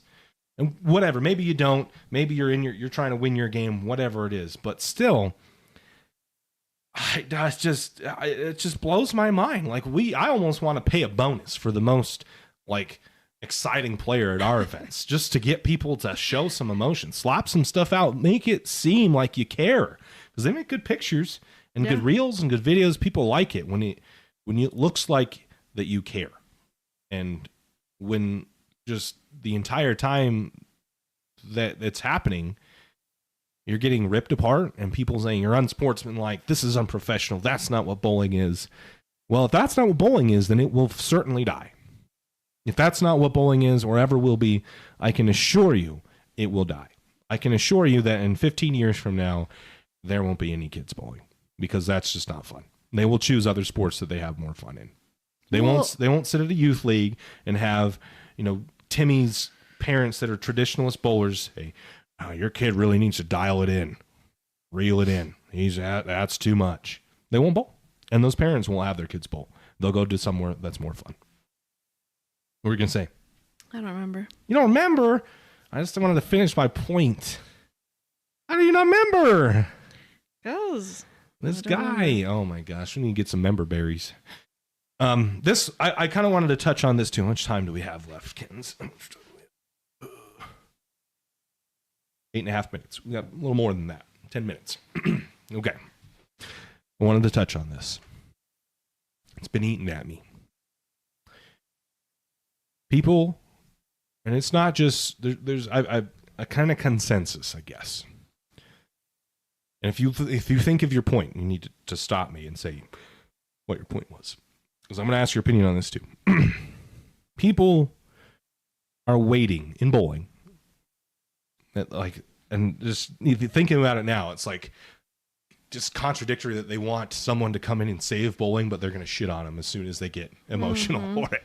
Just thinking about it now just was wow, this it just makes no sense. These people make zero sense on themselves in so many levels. Anyway, they're waiting on a savior to come into the sport, into the game, and save us, whether that be Mookie or Jimmy. And I've spoken to Jimmy, and it seems like he actually does care. I haven't really spoken to Mookie very much, it seems. So I can't say for sure, but I have spoken to Jimmy Allen, who's involved with bowling a little bit. And it actually seems like he enjoys it. He actually loves to bowl wants to get better, has a drive to get better, right? Which is great. But we just sit and wait, the bowling industry or anybody, because it doesn't have to be someone high up in the bowling industry. It could be anybody in bowling. We just sit and kind of wait for someone to come save us. Tiger Woods did not come from outside of golf and play. He was not a basketball star. It wasn't Michael Jordan and then started playing golf and saved golf and completely changed the sport. He was a golfer from when he was born. He was on talk shows at 6 years old, 4 years old, talking about golf. He wasn't from outside the sport and changed it. Whatever people think the savior is going to be, whether it be Jimmy, anybody else, I just don't understand what you think. What do you want them to do? Right? What if they come in, if Mookie somehow gets to a point where he can make a cut? I mean, that's going to be some news, but then what? We get the exposure. We get people's eyeballs. They look at it on the news, whatever it is. They see it, and then what? We have no plan in place to hold these people. So, in my opinion, no savior is ever going to be a sustainable thing. Like, it'll honestly just hurt us, to be honest, because we'll see the spike in maybe some interest, and then it will go away, and we will not have captured any of these people because they're not actually interested for the reasons you think they are. They don't want a bowl league. They kind of think that it's kind of a novelty, like, oh, that's a cool talent that Mookie has. It's not like a Bo Jackson situation where this is a freak athlete. The people don't think of it that way. Whether it's true or not, they don't take it that way. And the reality is that. The reality is the truth, that people don't see it that way. And I don't think they ever will that way. We have to do it ourselves. Someone from inside already bowling needs to change. Needs to change bowling. It won't be someone from outside because it will never be sustainable. We need to stop sitting on our hands and waiting for someone to come save the game and grow it. We need to do it ourselves. And that's kind of it's been sitting on my mind for a few days now after reading some people's tweets and hear some people's opinions, and they want to capture these people from outside of bowling. And it just irks me that, like, we have no accountability. We don't intrinsically see that this was our fault. And we just try to do the same things we've been doing, but then we mask it with, well, we're going to try and do it better this time. We'll use an app instead of writing it on paper. Well, fundamentally, the ideologies and things that we have used have not grown the game. So doing them better isn't going to save anything. Bringing someone in to play in the environment that has always been will not grow the sport. We've had celebrities before. It didn't do anything. It looks like a joke when Kevin Hart or LeBron James and Lil Wayne bowl. Like, respect, but people take it as a joke. So I want to hear what do you think on this, Kens? That was my little monologue rant thing. I think what it is that they bring those celebrities in for viewership. Increase their views for that because people want to see Mookie bowling. They follow baseball. They follow Dodgers. They're old Red Sox fans. Whoever I'm going to say something after that, so keep going. I want to make a point on that. Go ahead. I'm not cutting you off. Just thank you. Making a mental note. I lost my train of thought. You lost your train of thought again. Okay, think for a second. I'm just going to make this quick point. I didn't mean to cut you. I'm not trying to cut you off. I just wanted to say that I'm making a point on that you said. They want to come see Mookie Bowl. There was not really that many people in Woodland watching Mookie Bowl. Online. No, how could they? You couldn't have watched him bowl at all? How would you? I don't know. That's why I'm without asking paying you. a subscription to Bowl TV, no, you would not be able to watch Mookie Betts bowl. You can get to watch maybe an interview and one shot of him on social media, but you wouldn't be able to actually see him compete because you'd have to buy a Bowl TV subscription. And how many Dodgers fans do you think went out and bought a Bowl TV subscription? Not many, if any. That was the point I was going to make too. You brought up a really good point. People come like that's the goal, but we don't do any. Like that's my that goes off my point that we have no plan set up for when we get the attention. Now what? Well, we have this paywall that only hardcore bowlers will ever pay for. There's no free trial for it. There's no, this is a preview for it. There's nothing in place for that. So the people that we get to come to watch Mookie compete, they don't get to see anything except maybe a interview on a cell phone. Yep. You just still don't know where you're going? Kens. I'm sorry. Bruh. No one wants to just hear me rant forever. They want to hear your opinion. I was telling my opinion. I just wanted to say I have a point when you're done. I don't remember it. I'm sorry. So, start over. What do you think about like a savior or what like that type of deal? What do you think on people waiting for that? Or what do you think should be done? You have to make it accessible to people that aren't diehard bowlers. Mm-hmm.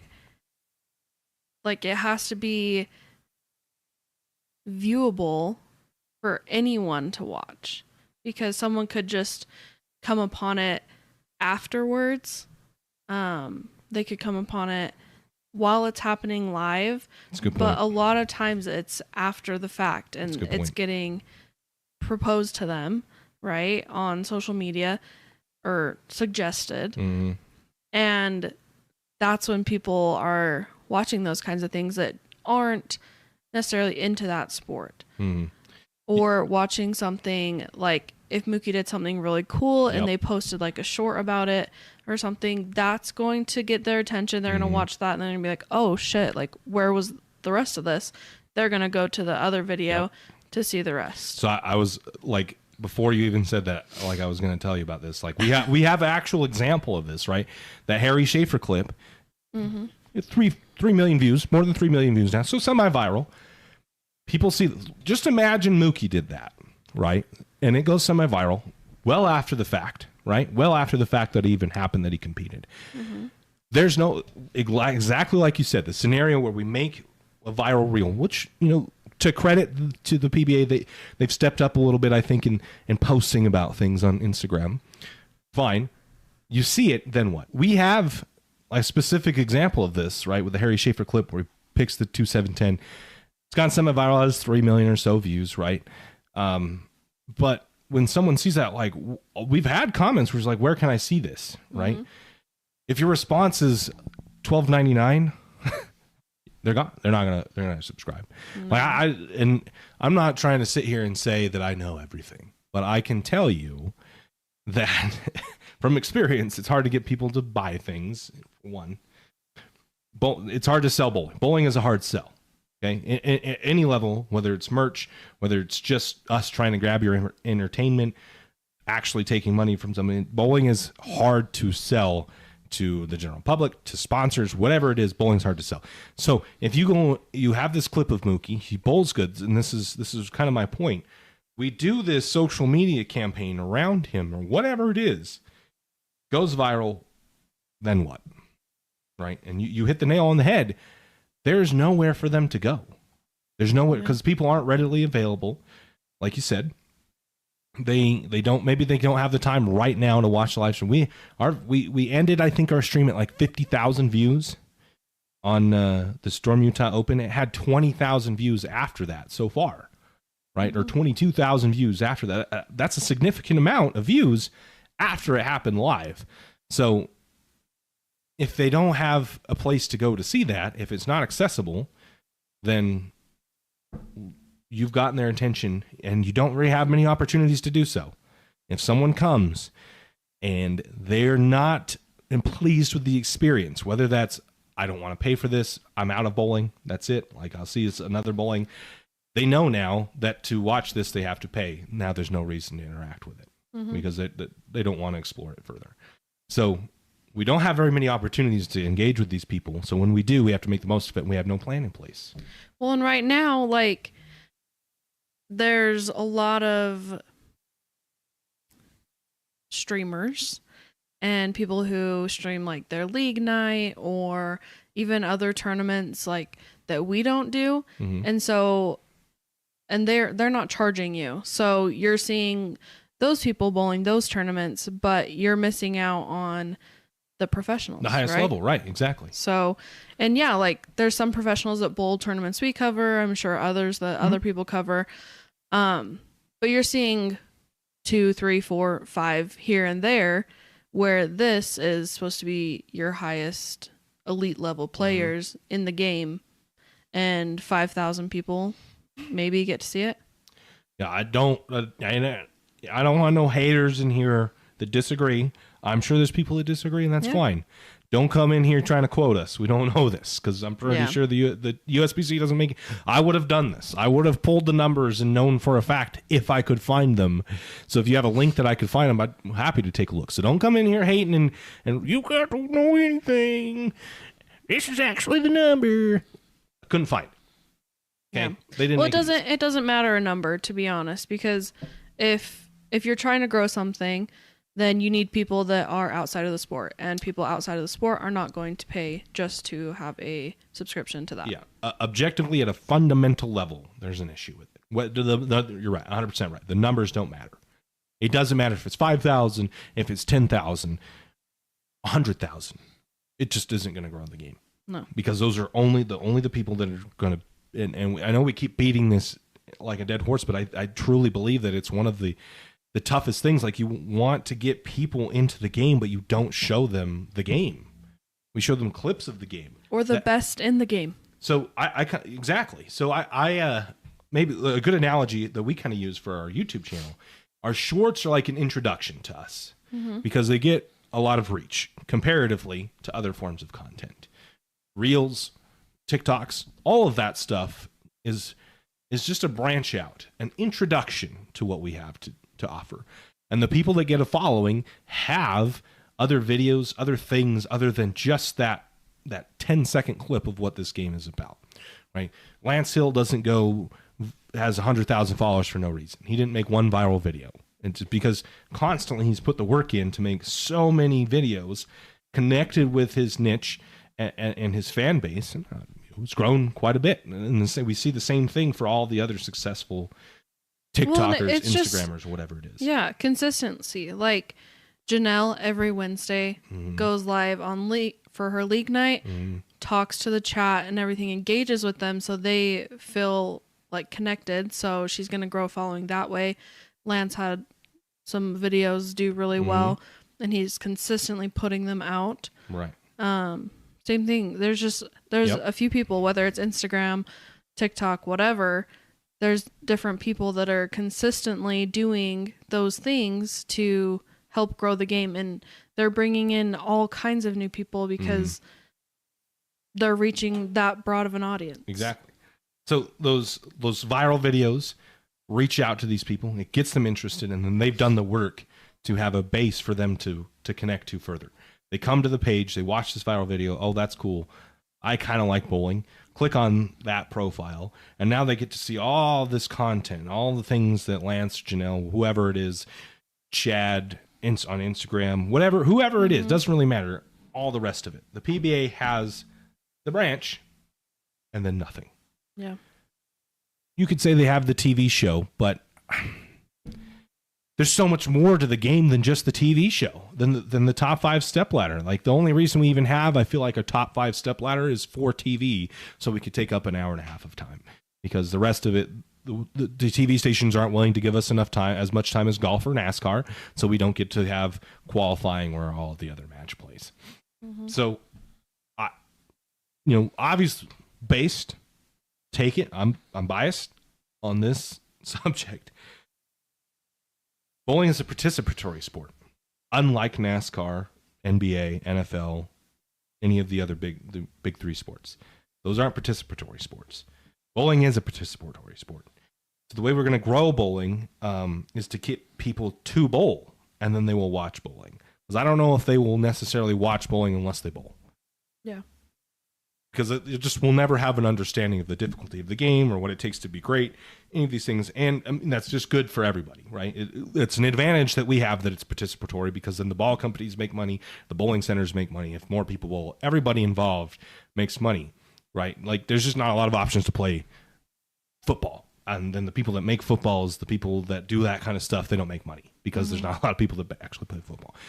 But when more people bowl, they're not going to bowl PPA events, right? Mm-hmm. So I'm biased because this is what we do. But the PPA's model obviously works because, again, pickleball is also a participatory sport, right? And I think the basis is like, for older people, tennis is a little taxing on the body, so they shrink the court down and play with a wiffle ball. Whatever. I'm probably saying that wrong. There's a pickleball elitist out there. Don't roast me on this. But anyway, it's a participatory sport is the basis that I'm trying to make here. And so is bowling. Amateurs play with the professionals. That's kind of the route that we're trying to get here moving forward and stuff like that. Like ours are amateur tournaments that professionals play in. I know a lot of people complain about it. We're not big enough yet to have separate divisions like the PPA does. But what we're doing is showing the people that maybe have an interest in bowling what they would do. If they want to get to the PBA, well, first you probably need to bowl something like this. Mm-hmm. And I mean, eventually we'd just want them to bowl more tournaments. But I feel like because bowling is participatory, we are showing the events that they could actually participate in, like where they're going to start. Why is it exciting? Why should I want to come out and try to get better, bowl our events? We've built, we use our reels and our reach and those viral clips to bring people in when they click on our YouTube channel. And we have tutorials, we have your league night videos now, we have this podcast, we have the live streamed tournaments with some pretty damn good endings, some good action through it. I try to engage with the audience as much as possible. So, I mean, that's not to toot my own horn, but if you watch the live stream, you click on a part where I'm interacting with the audience, does that not make you want to maybe try to tune in live? If you have a specific question you want to ask me? Yeah. So, I don't know. I think one thing, and we've talked about it before, I think one thing bowling needs to get rid of is the idea that it's not cool to have amateurs and pros play together. Yeah. Because why, like, you should want a professional to help an amateur maybe see something differently to where maybe like they were in the same position at one point and they started doing something else and that helped with their swing or whatever. And then they get better. So like I don't get why you guys are always like we don't have a separate a separate thing for the pros and the amateurs. I think that that's something you should embrace. It's really cool that amateurs get to bowl and learn from professionals that are bowling in the same tournament as them. Yeah, I hear you. Don't you guys me. You're a bowler. You're part of the you guys. Don't do it. Anyway, you make up a really good point. I think the issue lies in the fact that it's about money. I get that. And no other sport where the amateurs bowl for money. So I personally take that as a good thing. Personally, I think that's a good thing for bowl. Or at least we need to use it as a strength. Whether you think it's a good thing or a bad thing, it's different from other sports, and that's all we can kind of ask for at this point. So I think that's where that issue lies. People get salty because they didn't make money because a pro beat them, but you kind of should be like, could you imagine, right, playing against LeBron James, Michael Jordan, Aaron Judge, whatever it is, even if it was for money, like you put $1,000, there's not even a way to do it. Like I'm trying to explain some type of event where you could pay a buy-in to play against Aaron Judge doesn't even exist. But could you imagine having to do that and just getting torched by Aaron Judge? But you got to play with him. You got to play with him. That's what I'm saying. Is I think that is so cool. Yeah, but does it matter at that point? I wouldn't think so, but I feel like that also, in a way, makes it seem like bowlers don't think their professionals are as good. Oh, okay. That's a pretty good point.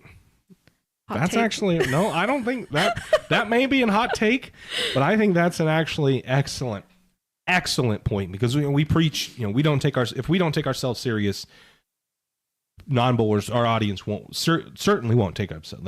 If we don't take ourselves serious, they won't. Yeah. So if bowlers don't treat professionals as professionals, how are you expecting someone who doesn't bowl to treat them that way? To treat them as a professional. That's actually an extremely good point. I don't know if that's a hot take. That might be a hot take to other people, but that is some facts if I've ever heard it. Because you're right. Like when you hear, like, just imagine being a new bowler, right? A new bowler.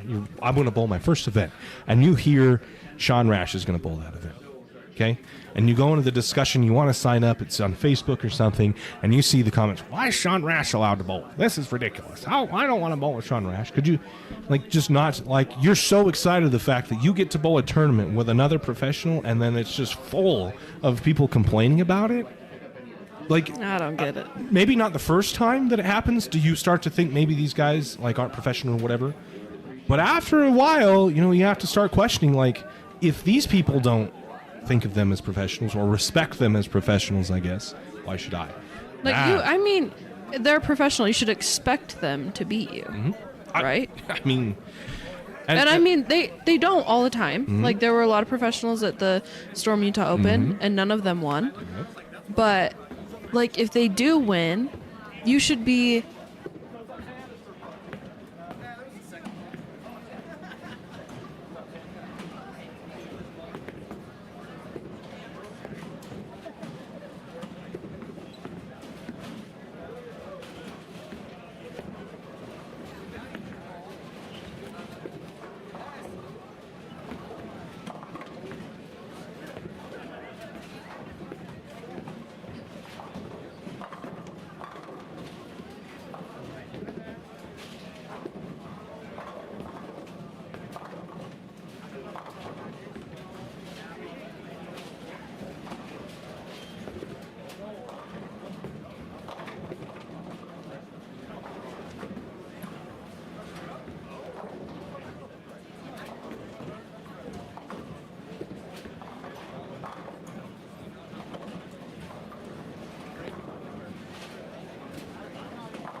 Miguel, yes, the tournament is notorious for having a really hard pattern.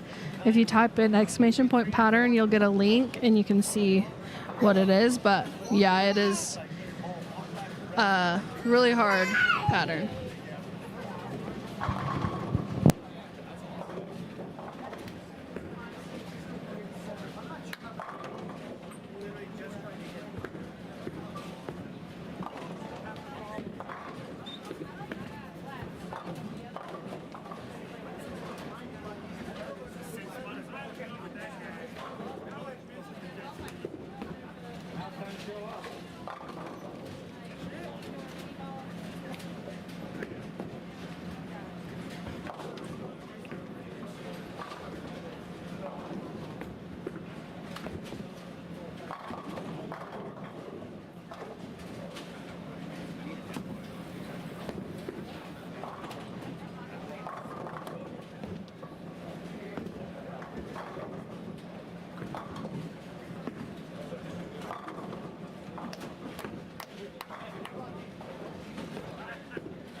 I don't believe there's any pros bowling this squad, but yesterday we had Daria Payak, Lindsay Boomershine, both on PWBA. Alex Hoskins has been on the PBA. The Masters, I believe. He won like second place a few years ago. I'm not sure what year. Who else? I don't know. I'm kind of drawing a blank, but can always look at the standings and see like who was on the roster and who has bowled already, and see if there's any names that you recognize.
Derek, yes. Chayton is bowling right now. He's on 37-38, of course, the pair that we don't have on the high end.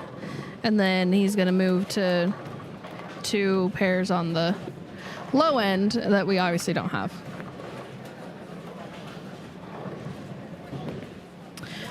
When Trevor comes back up, I can put him on. Oh, yeah, Jeremy. Maria Jose Rodriguez. I remember Chayton talking about her yesterday.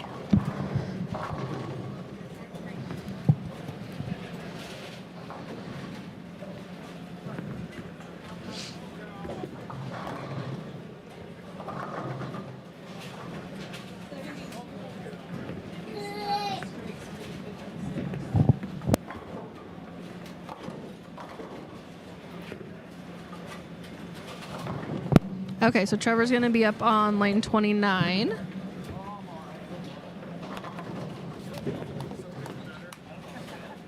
I'm just going to leave it on here for a minute. I'm going to go watch Chayton for a second, and then I'll be back.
Dave, I'm not sure which one Jeff Ellis was on the board, but when the score comes in on Tournament Bowl, I can check for you. You want what?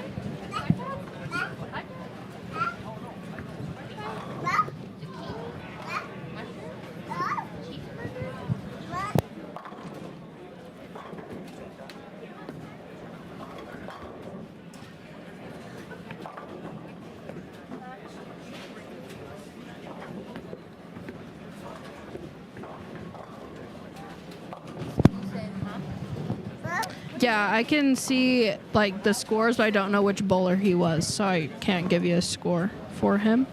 But once I get it on Tournament Bowl, I can tell you what it is.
Oh, of course. I'm glad that you're able to watch him. I didn't know it was his birthday. I'll have to tell him.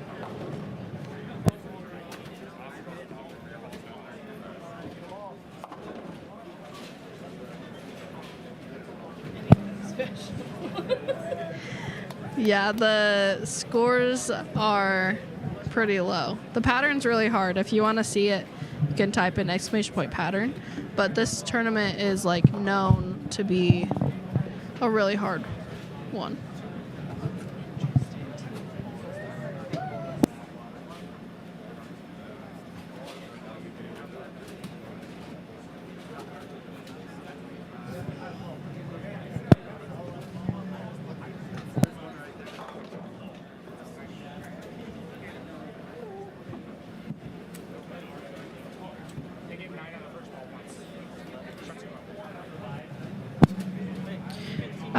So it's a custom pattern that's built by the tournament director, Steve Klumpkin.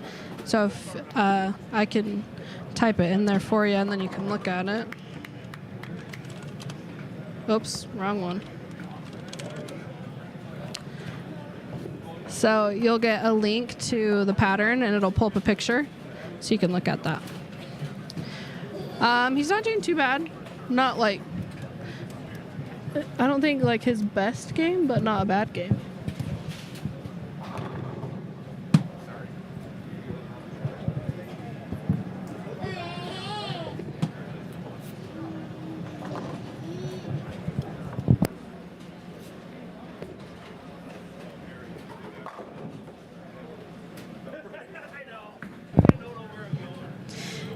Yeah, JJ did build it. Hi. Hi, Ken.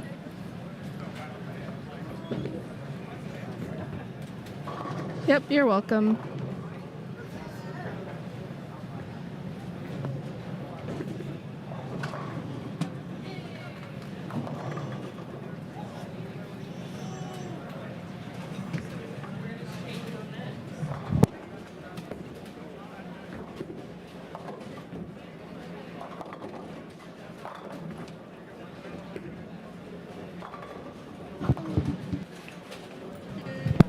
We miss you, Ken.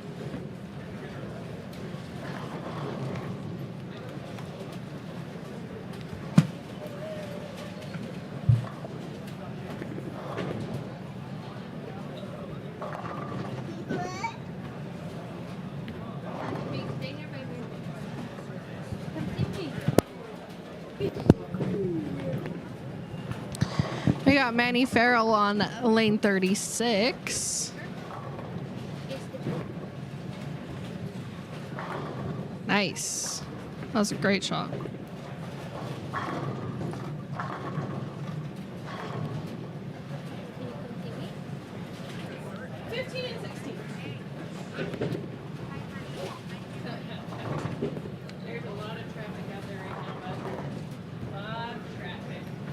I bet, Ken. That's why you should drive to us and come hang out.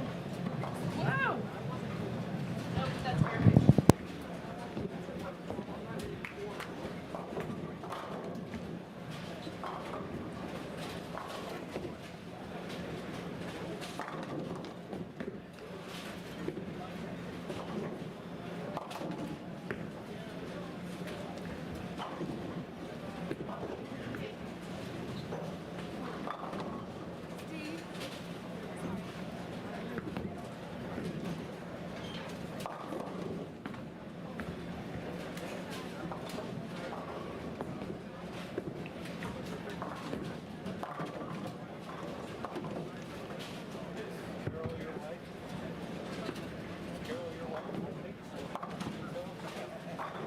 She called you Steve, so 34 years.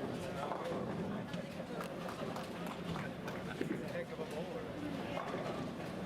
You don't bowl? Oh, I bowl. You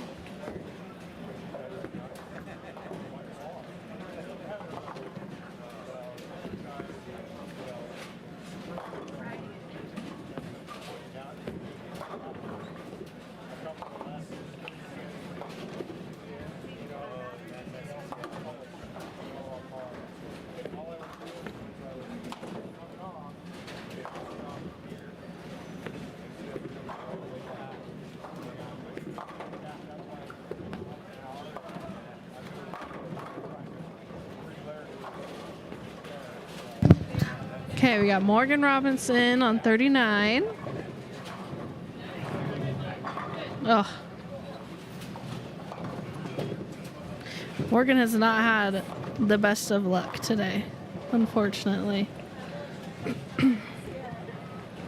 So some scores are coming in as they finish up. I'll let you guys know like where everything's at, but there are a few coming in. If you want to see them, you can type in exclamation point standings and it'll pull them up for you.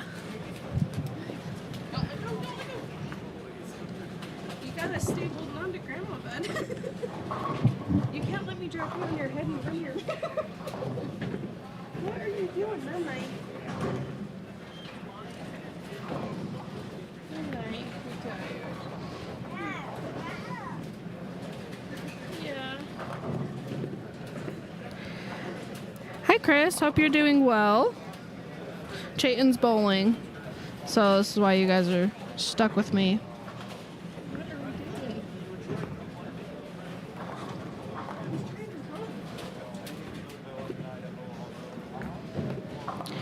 We need Chris at a CB Tour event. You just let us know when.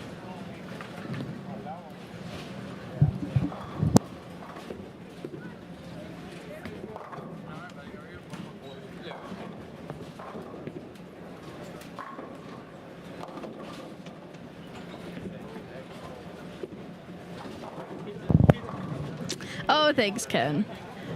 But that's probably because you were stuck sitting next to him every day for over a year. 2 years? A year?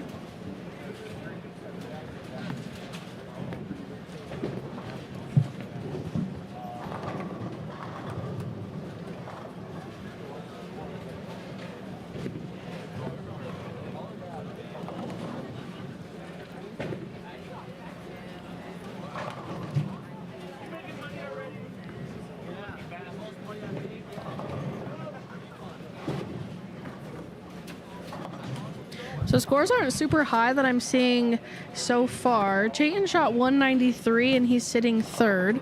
Granted, we only have 10 scores in right now, but still, the highest is 205 with Jordan Katz. So far, scores aren't too crazy.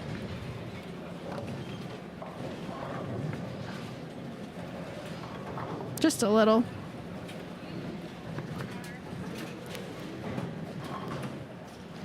Now I bet you miss him, though.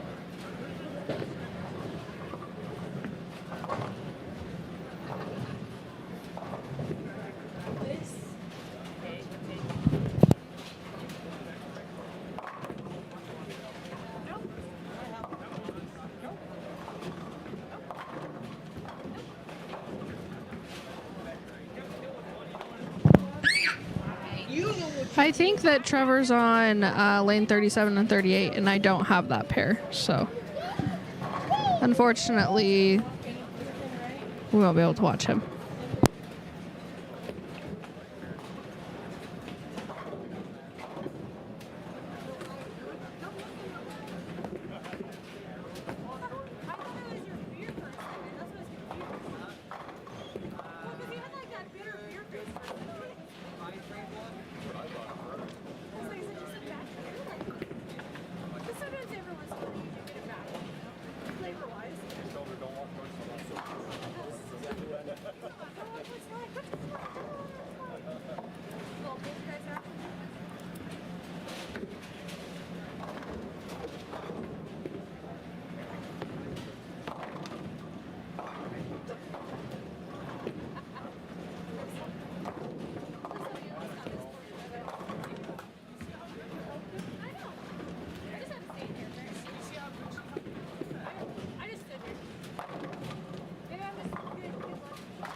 I haven't seen Brandon. I don't know if he's bowling this squad.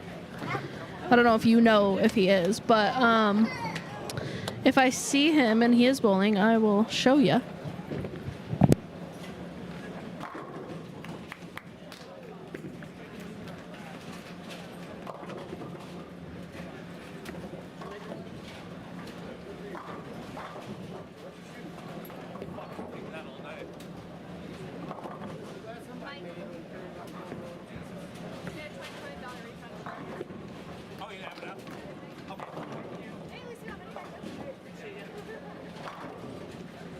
That's my first win. And I shot 237. So.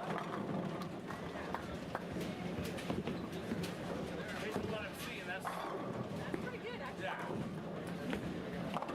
Probably. I would get.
It's in August.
Tournament, dude. That's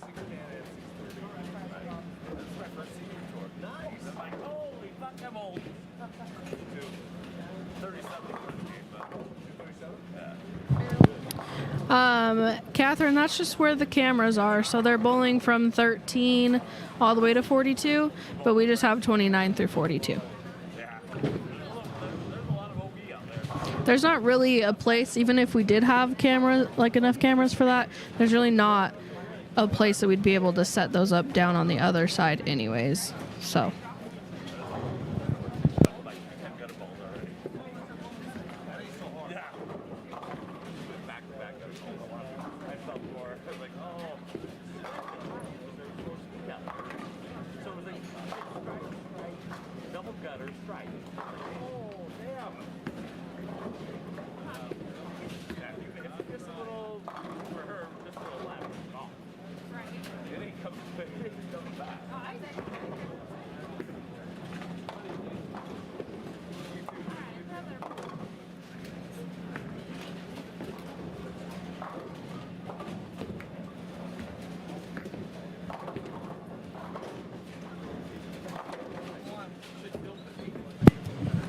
okay, so I think all the scores are in. They're about halfway done. Most of them are about halfway done with the second game.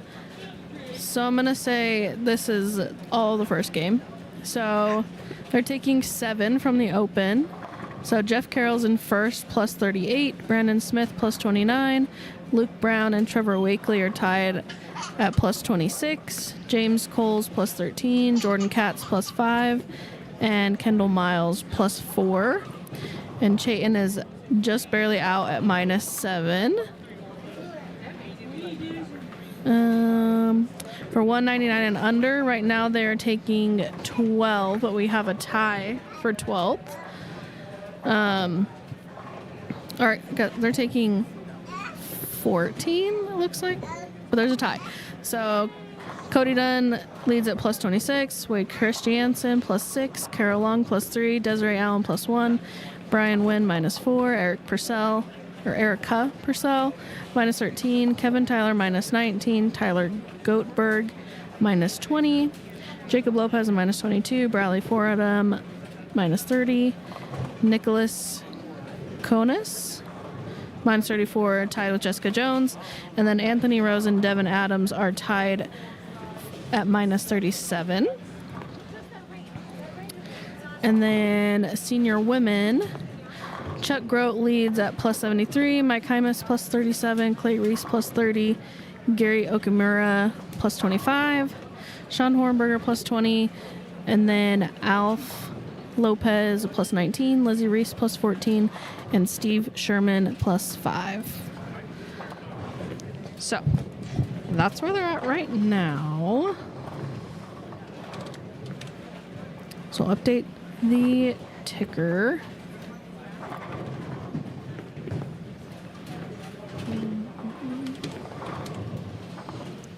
And the open is plus 4.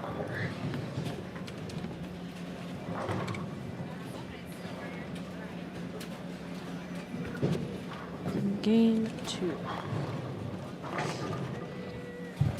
Luke Brown is a stud. Yeah, you're welcome.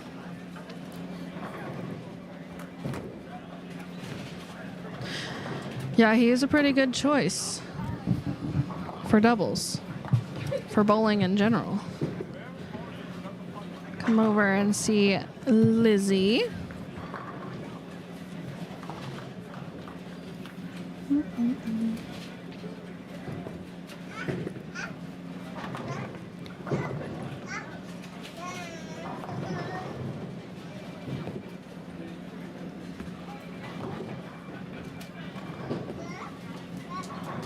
Great ball by Lizzie.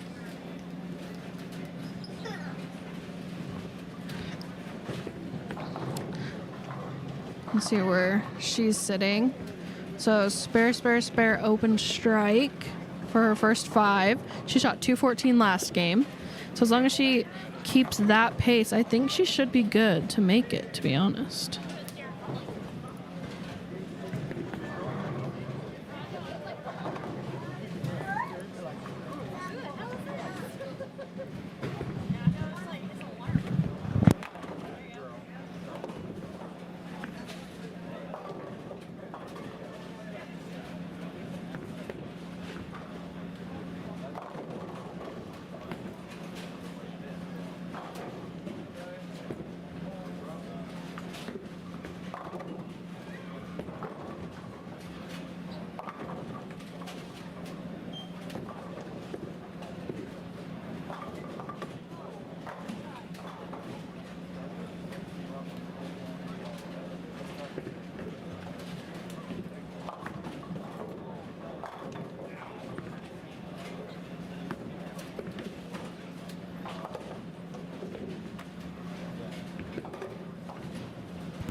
I think Lizzie has bowled at least 4 squads.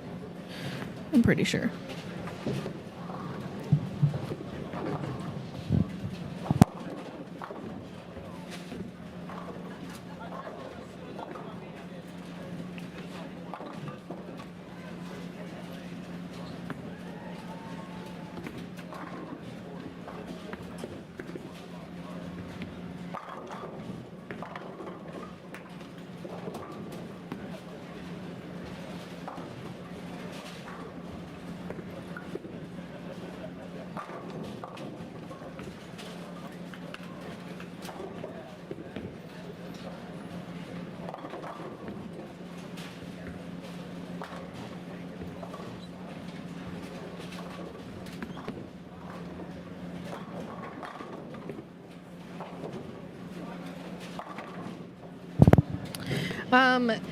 David, so Chayton had put the email in the chat, so I'll put that in there. All you have to do is email us at info@championship-bowling.com with your address. Let us know that you're a winner from the stream giveaway, and then we can get that mailed out to you. How's Ken Gardner bowling? Let's see.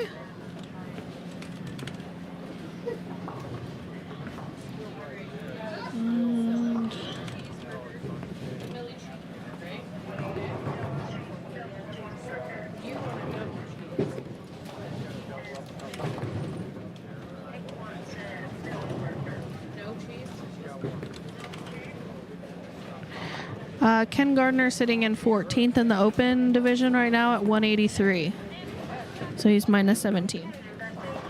Thank you. Do you want fries? What? He doesn't want fries, but if somebody...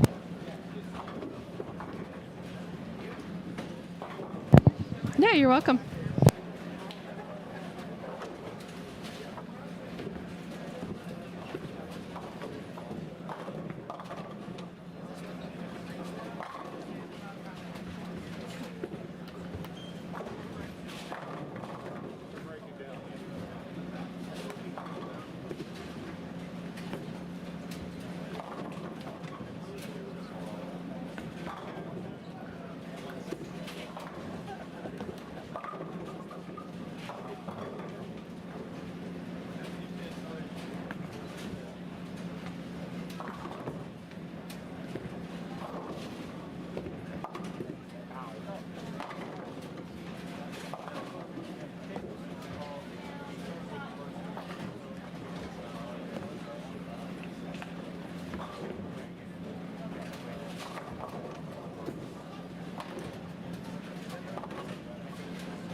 Yeah, you're welcome.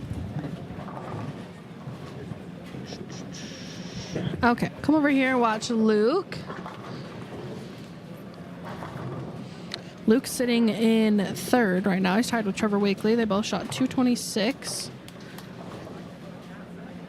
And he's at 135 and 1, 2, 3, 4, 5, 6 in the sixth.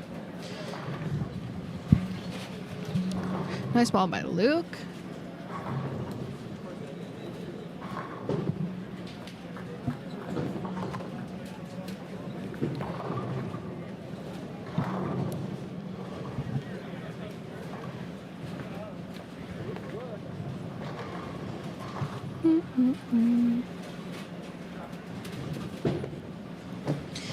All right. I don't know if you guys are new here, but the last stream we had some internet issues, so we had to restart. But we have over 200 of you in here. Basically what we do every time we get to 100 likes, we'll do a giveaway for swag. So right now we have 38 likes. If you wouldn't mind just hitting the like button, it just helps us get out to even more people, brings more people in here so we can do even more giveaways for CB swag. Those will all be sent out after the tournament. But yeah, the likes just help us. It's free to do. All you have to do is just exit out of the live chat, hit the like button, go back into the chat, and it's just really helpful for us. So we appreciate everyone who has already liked it. But yeah, if you aren't, or if you haven't already, I would really appreciate that. Luke is not a youth bowler anymore. I believe last year or the year before was his last year as a youth bowler. I think it was last year.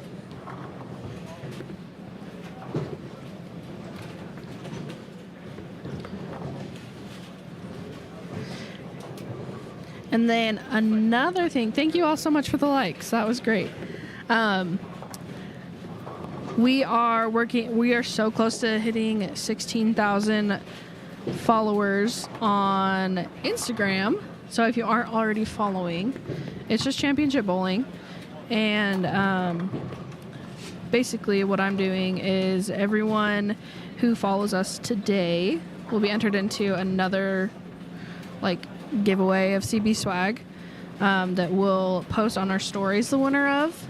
So if you haven't already followed us on Instagram, I'm just getting everyone who isn't already following us, who follows us today, from now until the end of the live, you'll be entered in.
Yes, I said yes, but if we don't get to 16,000, then your unfollow and follow means nothing, basically. Just that you don't like us anymore, Ken.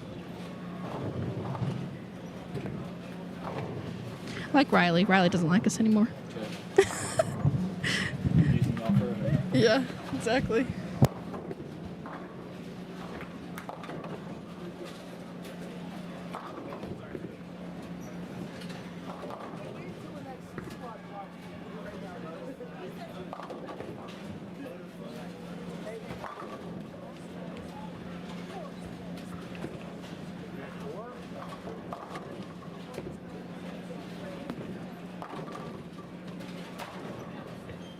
Well, the very last ball, it's not counted.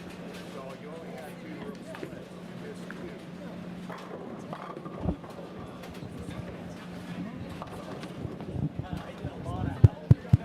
2. Testing, testing. Chat, say something if you can hear me. The first and third frame. Oh. It's not looking great. Does this tell us anything? Oh no, that's definitely me, right? Okay. Yeah. Chat, you're all fake for not saying anything. Oh, there we go. Love you, Ken. Yeah. Maybe it's just a little delayed. Which one are we watching right now? 3? This is us? Okay. What am I gonna say? Luge Brown here. Can shoot 210? 211? Oh, he didn't like it.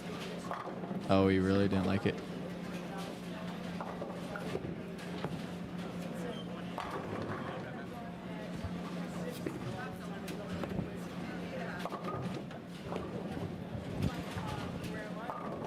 Manny, roll it. It did not roll it.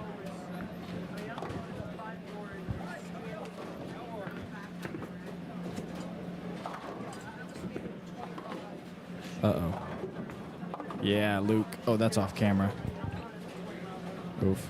That's okay. He's pretty much done now. Luke opened in the 10th for 189. He had 220 his first game, though, right? So he's about even. Oh, Manny. Is that in the 10th for 140?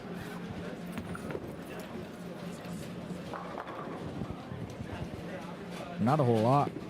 A lot of bowling out there, but tell Manny he needs a different jersey. We'll go let him know ASAP. Whatever.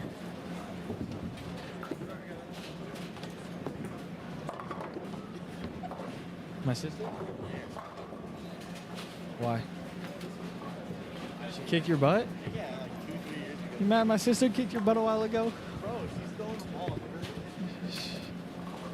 Sounds like she had better ball motion than you. That's all I hear. Should have been in a better ball. It is.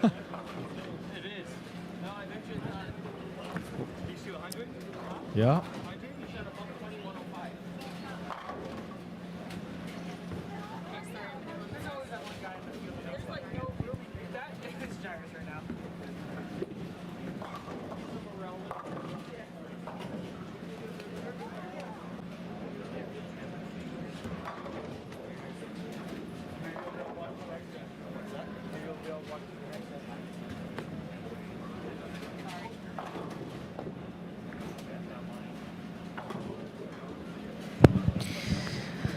All right. We have Riley with us. He made it by shooting the best set, as you all know, this morning at 7:35. Still with the high game of the tournament so far, 277. So he's pretty good, I guess.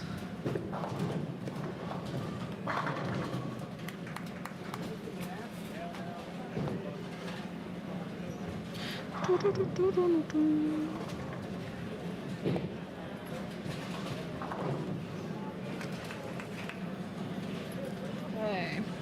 Looks like most we'll wait until this game's done. But most are starting to get started on their third game. Watch these guys finish it out. We've got Morgan, Lizzie, a couple people I don't know on this pair.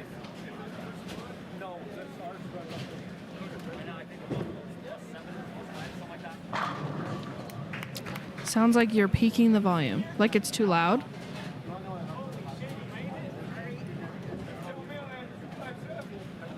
When I talk or when Riley talks? Oh.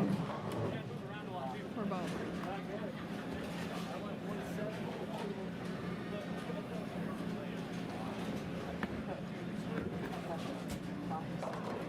Does it sound any better now? Because we were hitting the yellow. We're not hitting yellow anymore. Okay, Ken, it was doing that to me yesterday. What I had to do when I was watching the stream was like completely exit out and go back in. I don't know why it's like happening for some people. Because Chayton said he pulled it up and it wasn't doing that. So I don't know. But that happened to me yesterday too. How you doing?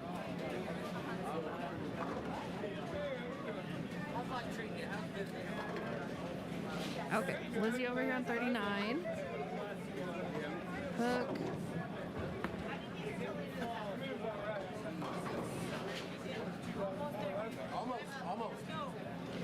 Yeah, so if that's happening to you, try that, and if that doesn't work, let me know. But if that doesn't work, then I'm not the one that knows how to fix that, so it'll have to be when Chayton gets it back. Because he's the real star of the show and knows what he's doing.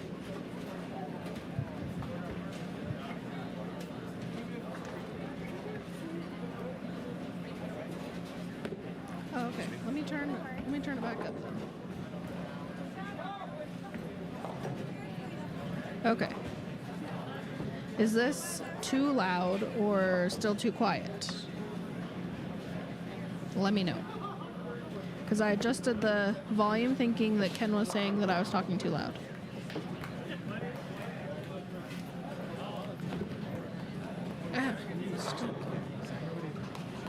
Lizzie still needs to do her last ball in the 10th, 139.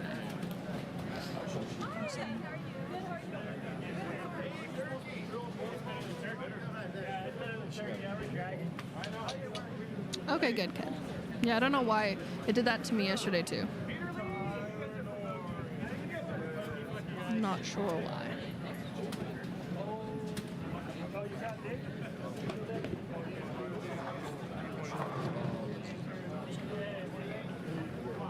What is she gonna throw?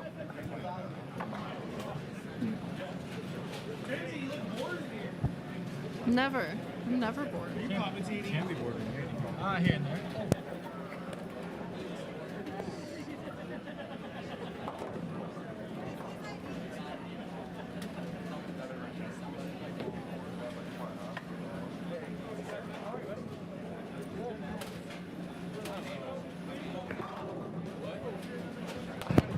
That looked so good.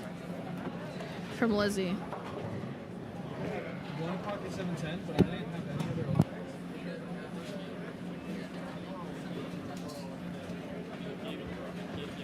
Gave me what I thought it was going to give me. You know what I mean? Like, you switch your 7 every now and then, but you know that's coming.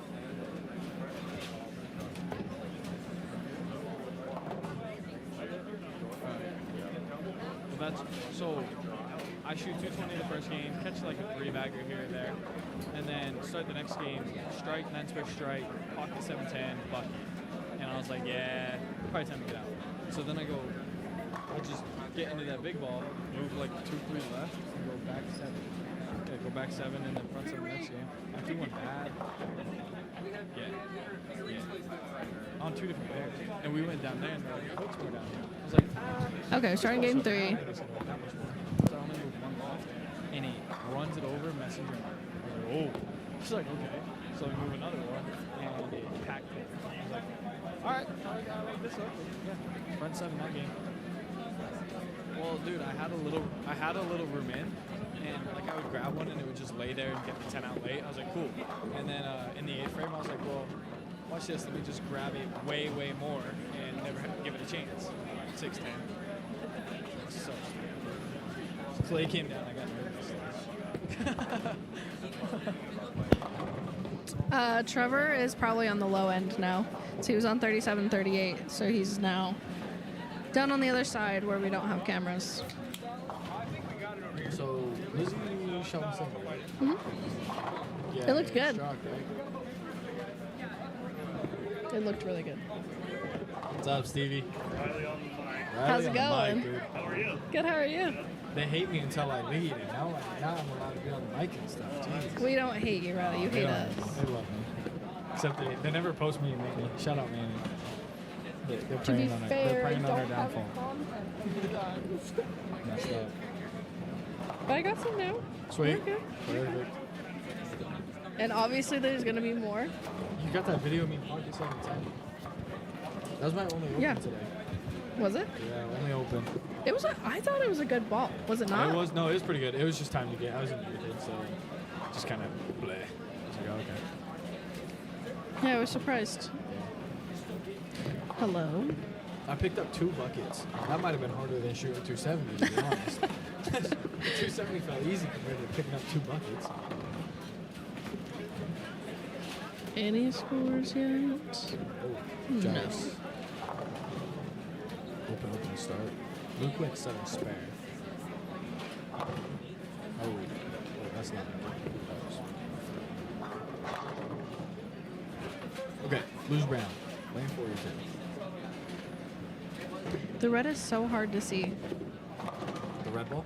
No, like when it goes red with the blue Oh, letters. yeah, yeah. Like To see the it's so score? hard to see on the camera. Yeah. It's hard to see the score. That looks decent. And there. Oh my god. My fault. I said it looked good at Brooklyn. What do I know? Sorry, Luke. What do I know? He posted a shot and everything. I was like, okay, I think he liked it. Brooklyn. Sorry. Oh, all right. What? Never mind. Pick up 210. Oh, it's not. I do hate Riley. Who said that? Hey, whoa, hey.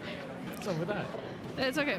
We'll make like a merch line that's the I Hate Riley Club. I hate Riley. That'd Yeah. I buy something. Yeah. You'd be like, I hate me too. It's fine. Yeah, you know what? I think you would actually get some sales. Yeah. I'm so serious. I think Ken would be our #1 buyer. Ken's like, give me one of every. He's buying in bulk. Yeah. I hate Riley merch. He's like all of it. our distributor in Vegas. Yeah, literally. You guys make cups? Can I get an I hate Riley tumbler? Yeah. You know who would be our #1 buyer? Really? You think so?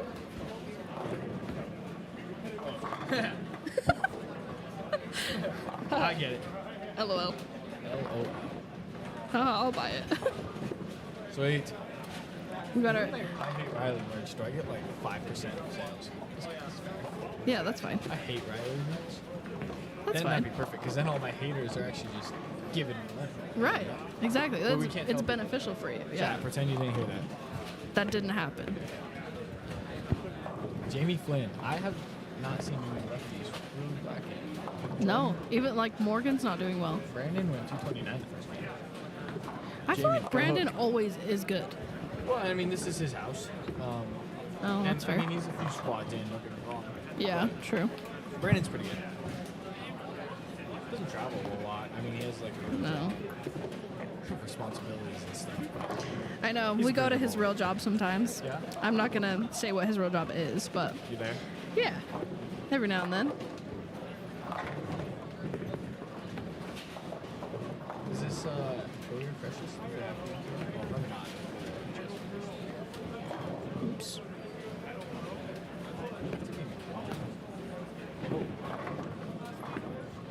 Oh, is this open?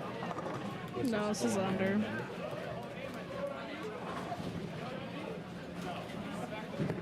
Yeah, no. Scroll back up. Lizzie 14. Anybody in here twice? No? Not in here, no. Okay. So Lizzie needs a decent game there. Her last one. It's not for us.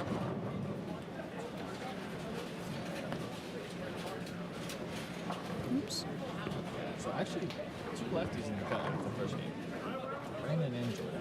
But Jordan's a lefty? I didn't know that. yeah, but I think the problem is for the lefties is when they move pairs. I mean, on the first game they can hit the ball with a lot of surface and make it look early. But then you move pairs, and if you catch a pair where there was another lefty doing that, your ball loses surface because you just threw a full game on it. As far as your thing goes, if they're Right. ball loses surface, and you're on a pair that doesn't have that early friction, so now it's only 60 feet. What's up, Gregory? Right. That's what, I mean, at least me talking to lefties, that's what they've kind of told me. Yeah. Yeah. They're not having a great time out there. Do you know what? I was going to say, do you know what he shot second game? Oh, 2-0. That's good. So I was just looking. It was 220 his first game, but. Ken, do you not have one of the new tumblers? I swear you have.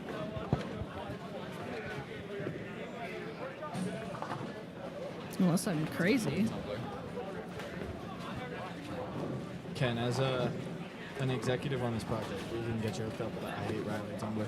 We sure can. We sure can. Okay, here's a few scores. Straight in there. Nope. Okay. Me, 140, 140. I know someone was in here wanting to know how Ken Gardner was doing. His second game, he shot 156. So, just a heads up there.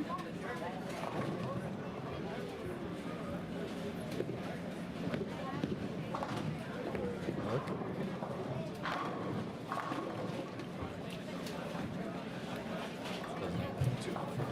Just that right there. No problem, no problem. No game two is there. So they're trickling in a little bit.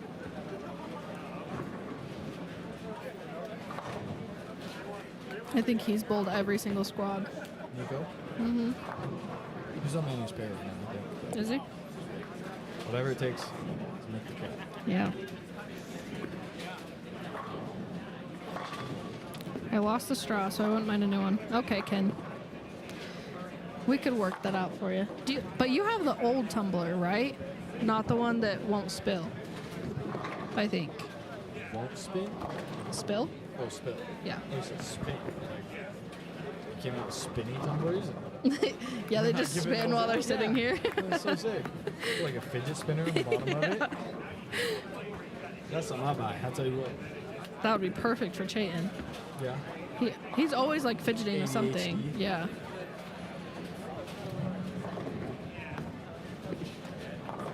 Luke? Rouge Brown. Woo. I think those two lanes are just playing very different because he did just 2-8-10 on the left lane after Brooklyn.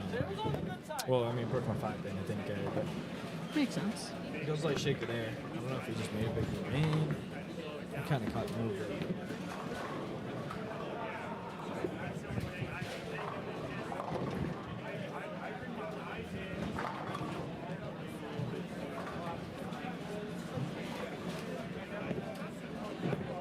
Harry Schaefer had a good game. Trevor Wakely shot 177 his second game.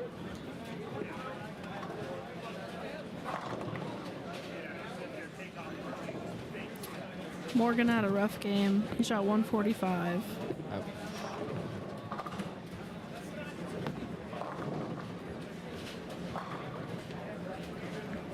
Hey, Schaefer, big 220 get up in there. Mm-hmm.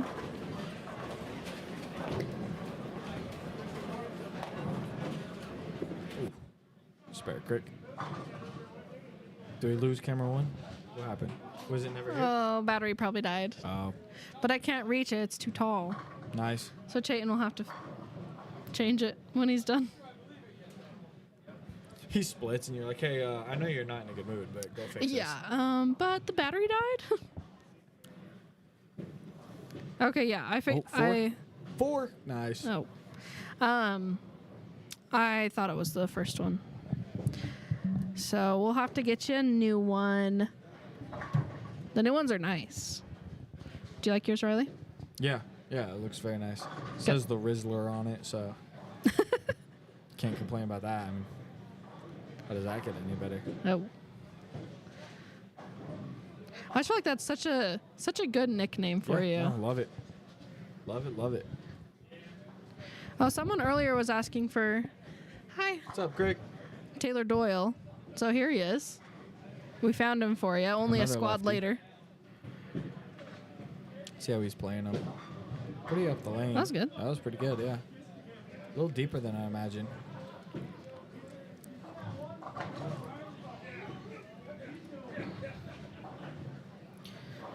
Kendall shot 207, so he's at plus 11 right now. Where's Chayton? That's a big 2-0-2-0 right there from the man, Kendall Miles. Yikes.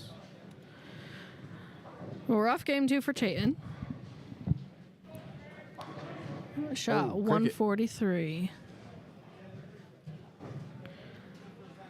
Can we switch it to luge here? Oh, yeah. See what button do you push? Auto? Yeah. Okay. I'm picking it up.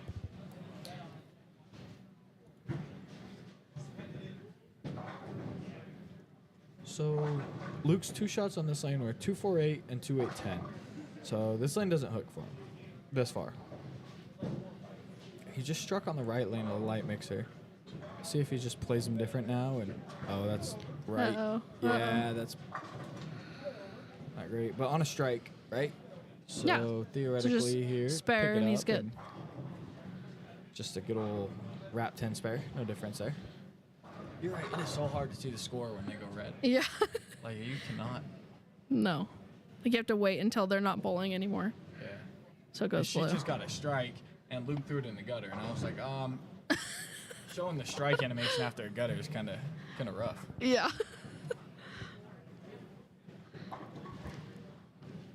Okay, so luge. I was in. That's a little better. Oh, yeah. Back 10. So, I mean, that's a spare.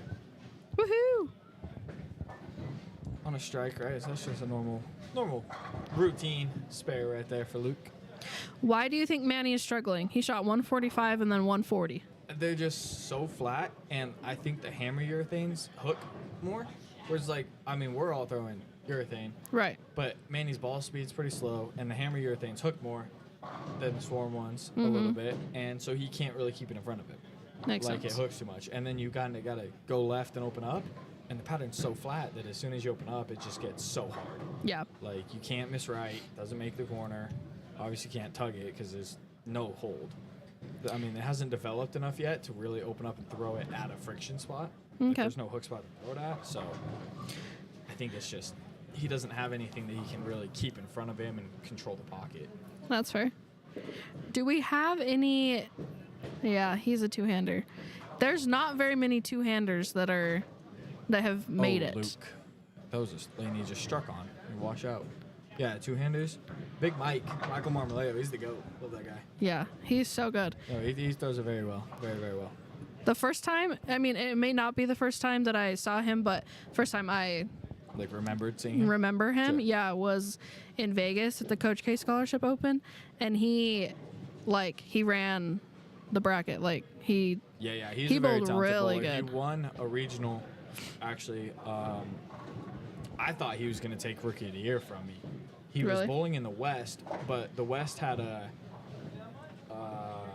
combined double points, so it was for the West and the Northwest. Okay. One tournament, it was double points for both regions, and he actually won that one, but it counted as a title in the Northwest because the tournament was held in the Northwest. So even though it was still double points for the West, and that's why he was there, he got the title in the Northwest.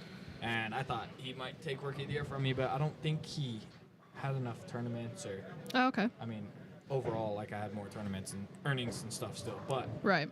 I was a little worried there for a second that if he was bowling on the Northwest stuff, he might have taken Rookie of the Year. But no, he's a very good bowler, for sure. Yeah, I just don't remember seeing or hearing of him Sure. in the past, and he definitely stuck out I in think the Vegas. first time I met him was like JBT main event, probably. Okay. The one I won, so I think in like 2021. I don't remember. Whenever I won it, he was there. He made the bracket too.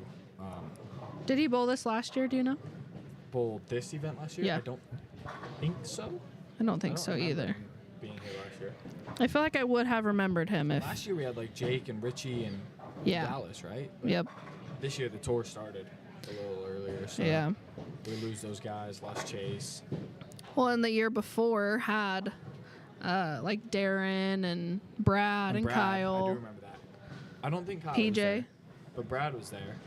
PJ Kyle was wasn't there? I don't think so. I thought he was there, but he didn't bowl. Oh, maybe. I don't remember seeing him, but I do remember Brad being there because I just remember how like genuinely nice he was being to Yeah. everybody. Like, Yeah. He is.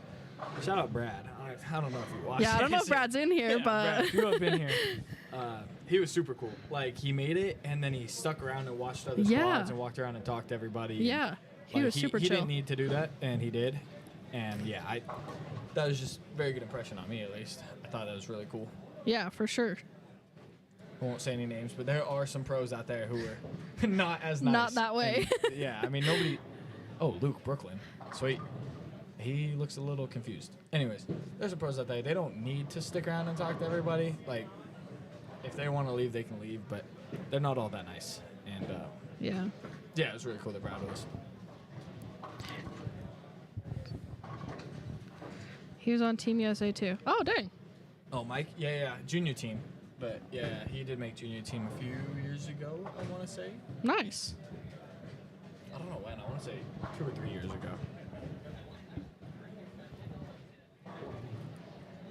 So he's about the same age as you guys then. Close.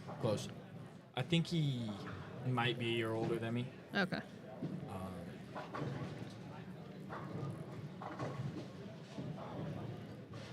He comes out to all the regionals and stuff here, though. Because Nice. he bowls, like, the West stuff. So he was at the Jack and Joe regional. Oh, okay. Both years. He usually travels with, like, Alex Zieg. Alex is a goat, too. Shout out Alex. Oh, do you hear that? Yeah, is that a ball return? Probably a ball return. That's always a great sound. Yeah, that's not good. I Nope. don't, but they do where the raffle tickets are. Down that way, yeah. Sorry. Oh, they fixed it. I stopped. It's good. Yeah, Okay, but- Luge. Here we go.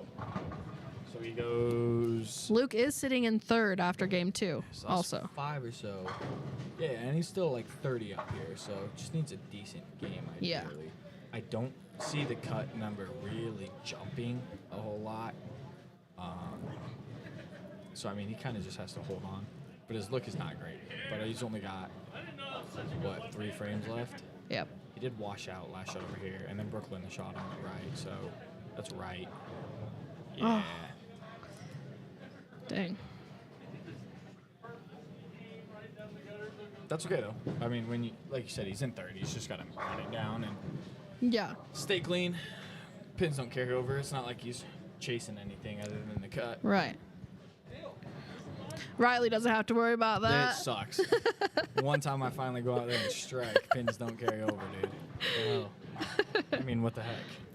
Did What they the carry heck? over last year? I don't remember. Somebody was like, yeah, they carried over last year. I was like, gosh. Yeah, someone said that you did not. They just so hate I was me. like, Oh, I don't know that. I don't know. Hopefully they didn't. That way I, Feel a little better? yeah, I feel a little better about myself. Last year, I also, which I was wrong. I did look back, and it's been top 4 for a while.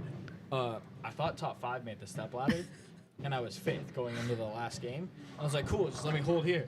And then, like, going into the last game, somebody was like, no, you have to jump a spot. I was like, what do you mean I have to jump a spot? And Manning's like 50 up on me. I was like, no, I don't have to jump a Like, spot. no. And yeah, they're like, yeah, no, we're taking top 4. And then I put together like an 8-bagger and have a shot to jump him, and I wash out in the 10th. I was like, oh, that's so Oh. cool. So yeah, ended up taking 5th last year. But I want to say Manny might open in the 10th. Like I was like, oh, he gave it to me, and I'm on like a 6, 8, 7, 8-bagger or something like that. My look is pretty good, and yeah, my look was not that good. I just did not throw it great. Like, I lost my I look. actually thought I threw it pretty decent, and then I missed the head pin. Oh, I turned man. around and I was like, yo, what?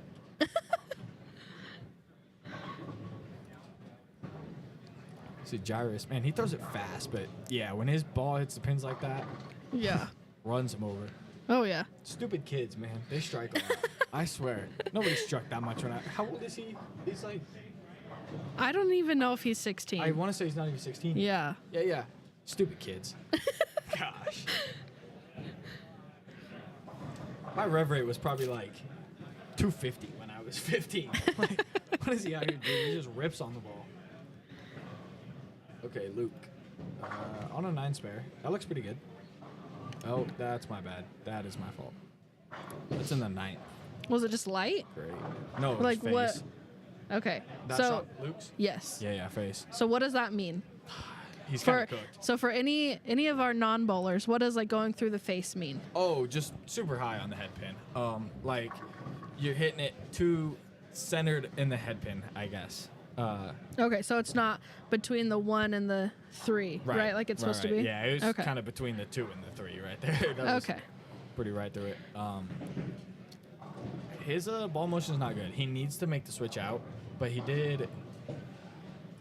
I would say like he recently signed with Storm. I don't know if it's some of the stuff is still a little new. Like he doesn't know his moves out of urethane yet.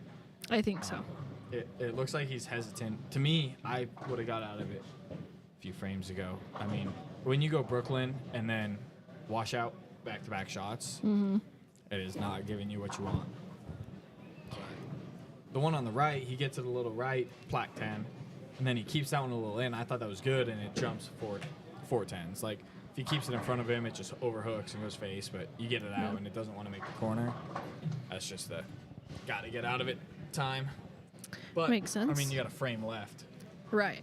He, oh no, can shoot for 165 though. Oh wait, is that Luke? Yeah, that's Yes. Luke. He can shoot for 165. And he is at plus 15. The cut is currently minus 18. So 165 would put him minus 35, minus 20. So He needs the cut to actually drop and for him to strike out. Not great. Not great. The first one in the 10th, the double in the 10th is huge. He really needs a double to have a chance. I think if he doesn't get it, he falls pretty far.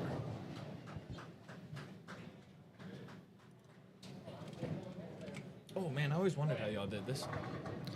It's So crazy. the cut scores are definitely dropping Yeah. from don't- first game. I don't think I see them going up. which is -3. kind of normal.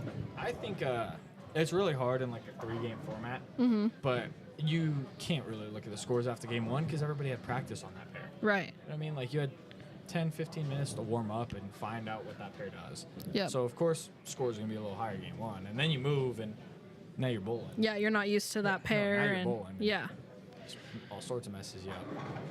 I heard it's Sam Wadley's birthday today. It is? Yeah. Nobody told me that. Yeah. Sam is out here striking though. Yeah. No, Sam. He's up here. He shot 161 first game, but then came back with a Of course he did. 259. You know what he actually told us game 1 starts off like open.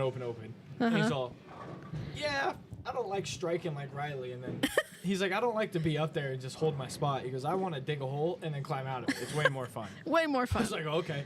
Well, But he- then he did it. shoots one. He's like, I like to shoot 160 and then go big and climb out of it. So apparently Sam is just doing what he loves to do. out here. Yeah, pretty much. Enjoying it. Living That's his best crazy, though. life. 161, 259. What a guy. I love Sam. If it's his birthday, you're going to have to like sing to him or something. Yeah, I know. Oh, rail a 9-pin for Gyrus. Oh, it was in the fill ball though. That's okay. What would he shoot? 180? Yes, Is he in the 180. under? I think. Oh, I don't know. No, I think he is in the open.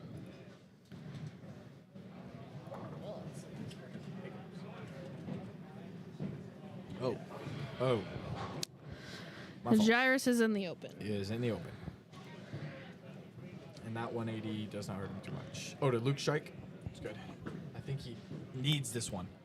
With this one, I think he has a chance. I don't, like I said, he can get to minus 20, right?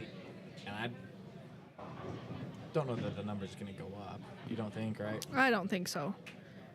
Because really, like, I mean, there's a few outliers where their first game was less than their second, Oh my but God, he Brooklyn's on the second one. That might make the cut. Yeah, what Craig said. what Craig said. Okay, count is important here because Luke's on the bubble. All 10 puts him at minus 20, so count is important. A Brooklyn, the second one in the 10th, maybe to make it. I don't know. Think he thinks he might have fallen out here. That is Oh, yeah. fact. Okay, there you go. Yay, Luke. Look how easy it is. Easy peasy. Yeah, easy peasy. So all three there, 165. Puts it minus 20. Sorry about that. All right. And, nah, probably not. I don't think so. I don't know. I don't think so. I don't know why my parents tried for 2. That's for damn sure. Wow. So do They we didn't want know Cameron lonely. where like James Cole is here, or these guys on the bubble? Marshall Myers you- is right here in front of us. Do you know who James Cole is?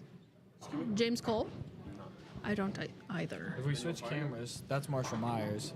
Of course, we can't really see what his score is because that's pretty impossible to do. But Yeah. Looks like he has 150 something in the 8th. oh, in the 8th, Yeah. so that's good. I mean, he's about even if he's marking here. Gosh, it's so hard to see. And all that red and blue really, Yeah, there's not. really hurts you We'll tell you after. once he's finished. He's +3 though. Oh no, He's he's not. 35. Marshall Miles is minus 26. So 207 would get him above Luke.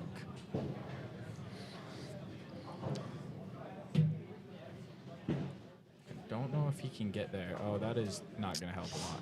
Was that 4? For 186. So he will not get above Luke. Nico's on Manny's pair, so we don't have him. So I think Luke probably is okay, right? Unless one of these guys has a good game to jump him. But yeah, he might stay in. That double was quite big. Yeah. I don't know if he knows. I think he's packing his stuff up, just ready to go home. He was pretty pissed before that last shot, Yeah, so yeah, no, he was not happy. he probably thinks that he did.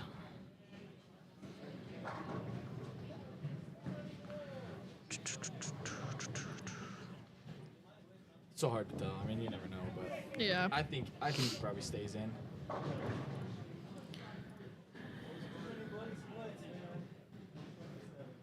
What's got like minus 64 in the under. Where's Lizzie Yeah, at? Lizzie. It's just out at -9. Numbers -3. So I think Lizzie 210 gets her in. Again, don't think the number's really going up. So Lizzie's -9. That's -3. I think she'll be okay there. She can have a good game.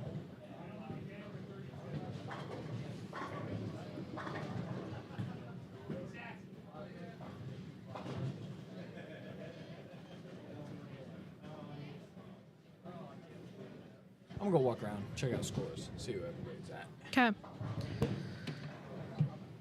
Let's see.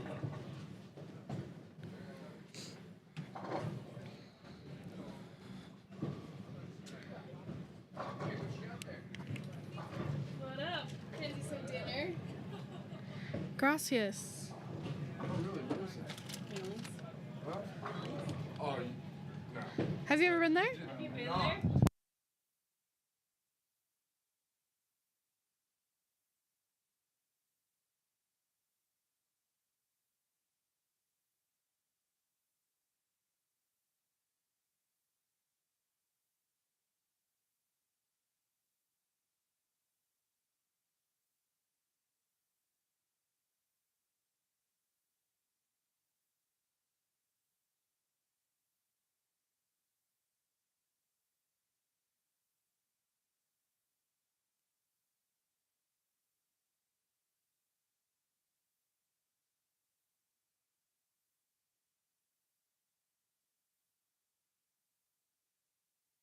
No, not a chance.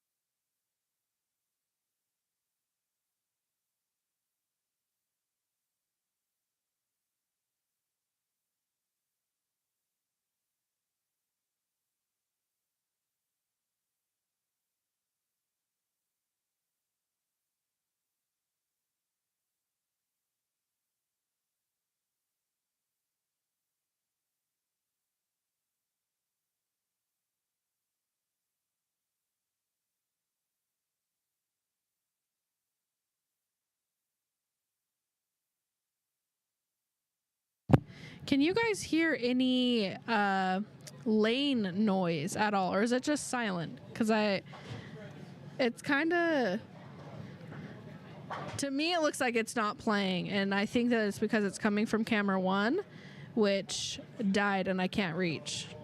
So, are you guys hearing anything? If, like, we're not talking.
Okay, so yeah, I'm assuming that it's because the other camera is dead. So I'll let Chayton know. But once I get the update of scores, I'll let you guys know. I'll come back in. I'm gonna put on, or we'll just continue. Well, we'll start a new podcast 'cause this one's almost over. What's the most recent? January 2023.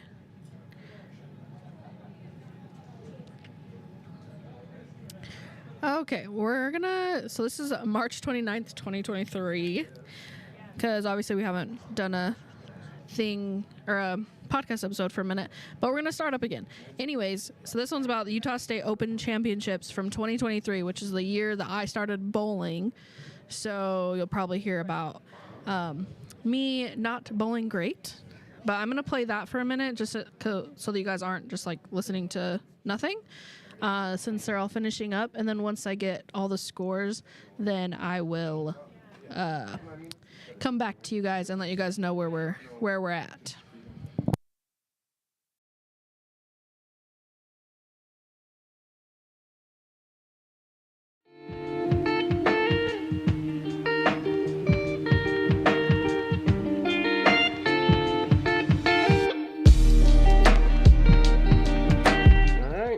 Are you ready? Look at the SpongeBob thing. Are you ready, kids? All right. 3, 2, 1. Hey, everybody. Welcome back to the Striking Kicks podcast. It's Chayton here with Kenzie. You have to speak up a little louder than that, whisper guy. Kenzie. This guy. Are you ready for, this is episode 6 now? 7? Yeah. 6? 6. Of the Striking Kicks podcast. We're joined by young Jeff Gordon, Chase Elliott, And with us today. Stanley. Oh, God. We're not sponsored by Stanley. Don't feature them in this. We love the Stanley. You love Stanleys. I don't love the space they take up in the cabinets back here. What's on our agenda today? We've got a few things. One thing that's not really on the list, but we did want to mention is that we're going to be more routine. Yes. So we're going to record Tuesday nights and post, or what is the word? Upload on Wednesday mornings. So you guys can plan on that every week. But other than that, we are going to the Utah State Open Championship this weekend. Team singles and doubles, yep. we'll be bowling Saturday and Sunday. We have CB Tour details. We'll go into like memberships and points a little bit more. How to make bowling entertaining. Nice little segment. And what does that bowling term mean? Again, we have 3 more terms. Yeah. Shane's going to explain to all of us noobs. Many terms. And yeah, so I guess we start with the Utah State Open Championships at Davis Lane. This is my first Utah State tournament. It's Kenzie's first tournament. Yep. How do we feel? I'm very nervous. I'm bowling with good people, and I'm not good at all. So that's stressful. Well, we're hoping that your handicap takes us to the promised land. We're going to hope. It should. I believe Gene said your average is 99. Yeah. That's a lot of handicap. Yeah. Which I did. I don't know if we've talked about this yet, but I did get most improved. You did. Average. Yeah, we haven't talked about it. You league. did get most improved average on a league. All of us, all of Team Championship Bowling of our league got something. We all got I something. think everybody got something. I don't think so. There are so many people. I don't think. There's no way. What did I get? I was suckiest bowler. Oh, high handicap. Yeah, my 880 or whatever. I shot 850. Yeah, no, we're going in. The Utah State Open Championships. Me, you, Gino, Gene Moose, Adam Wagner, and Hall of Famer Rob Lund. Yeah. We're going with Hall of Fame. I know. That's the.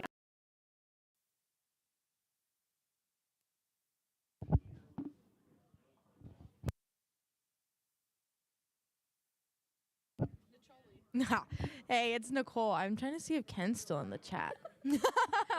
I really just want to know if it's Ken. Or anybody fun in the chat, actually. Is there anybody fun in the chat? It's going to be The Price is Right. To get a date with Nicole. Oh, I don't know about that one. It's our new segment. Yeah, have me as a sideshow? Yeah. Oh my gosh, if Morgan gets in, I will be so happy for him. Ooh, he's close to the cut. Oh, Kendall went 190, so he went even. So he'll be fine. Yeah, he'll be fine. Wow, sad chat. No, I went to sleep listening to the podcast. Should have shown up earlier. Let's Snapchat Ken, see if he'll pop on the chat. Derek Taylor. Hi, Derek. You should call Ken, Derek, and see if he answers you and have him come in the chat. Ken, we need you. I probably wouldn't have bowled a 113 if Ken was here. I'm going to blame that one on him.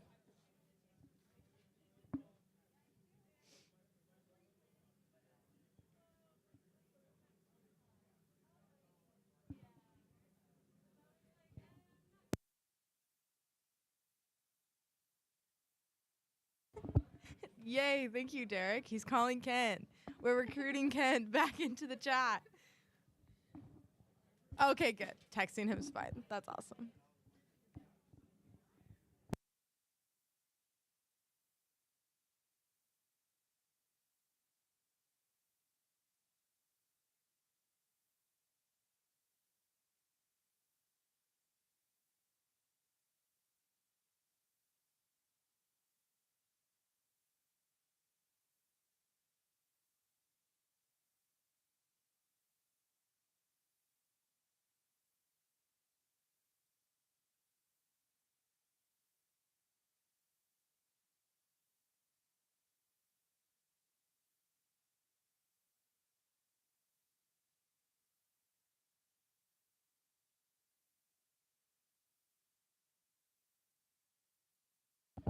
Oh, Lizzie bowled good. Where is she going to finish at?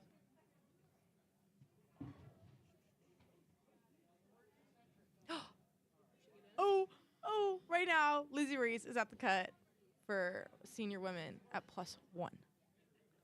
As long as Scott Briggs didn't bowl 230, we might be good. 230 would tie, right? 230 would tie.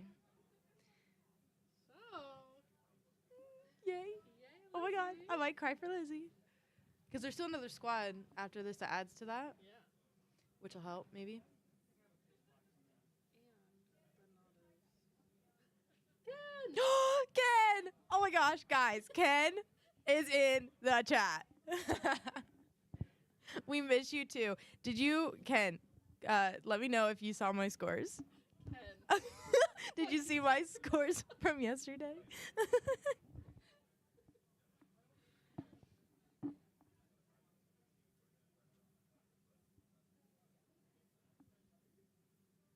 Yes, thank you, Derek, for the recruit. Watch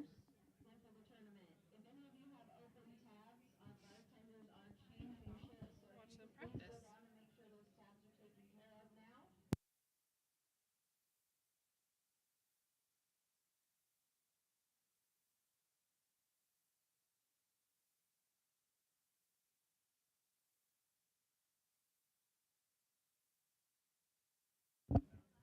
Dude, I wish. Why does everyone think I bowled a 130? I wish I bowled a 130.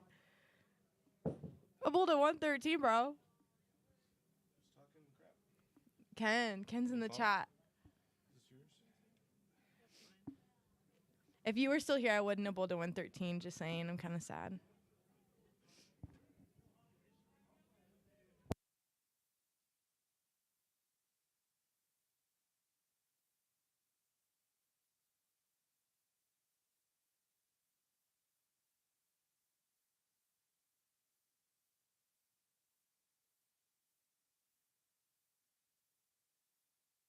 Nothing.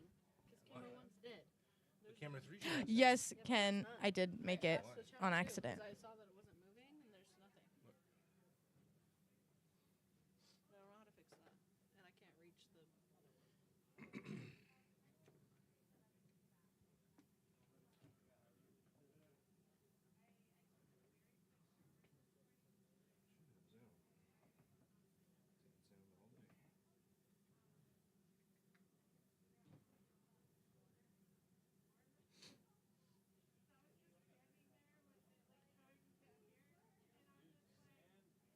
What the hell?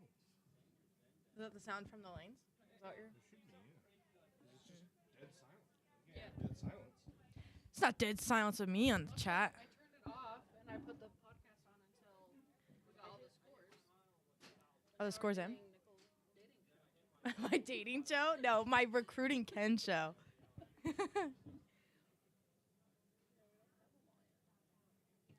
Still not. Oh, we have all these ones. Oh, Okay, so Lizzie is... so we have senior and women scores in. Lizzie Reese is at the cut at +1. Steve Sherman +5. Chris Robinson also +5. Sean Hornberger +20. Gary Okamura +25. Sam 28. Clay +30. Chuck +73. Let's see,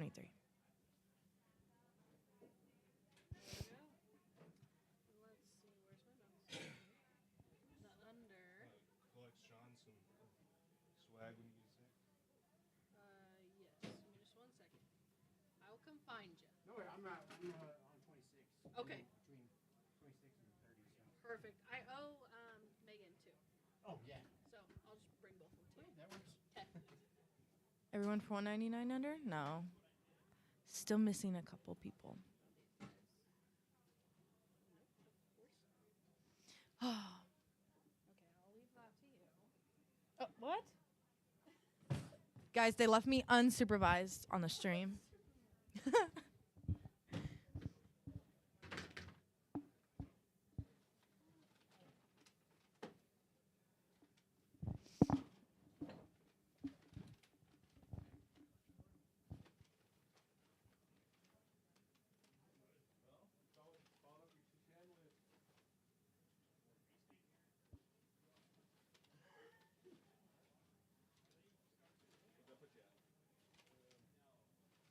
How long does it take 3 numbers to type in? Let's check again.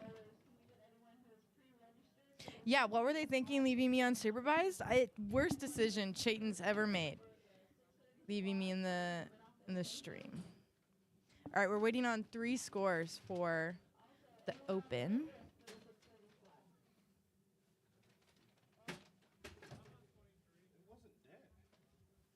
199 and under is in.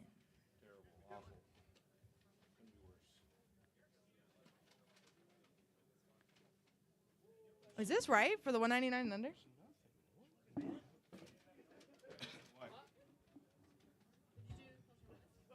I think so. One wasn't dead. It's just not showing. Did you kick it? Oh, this?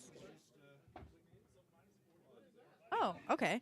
Joel Link is the cut for the 199 under at minus 78.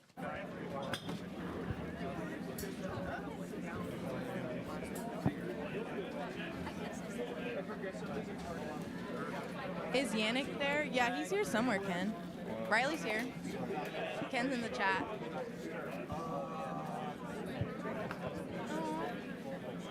Well, someone's got it.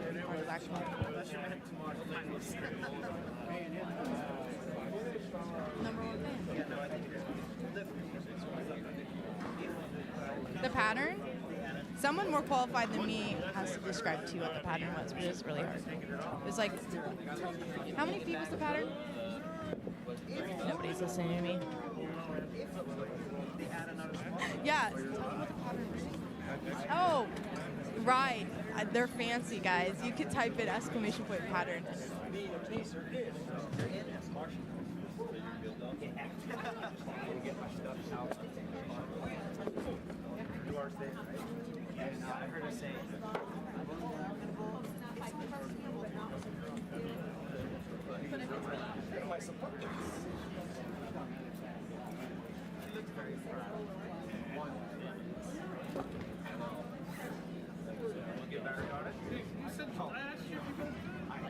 You need to update the ticker.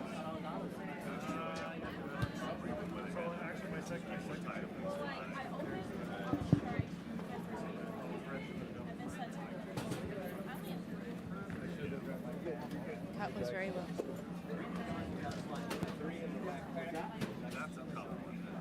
He's just being a grump. He didn't bowl as well as he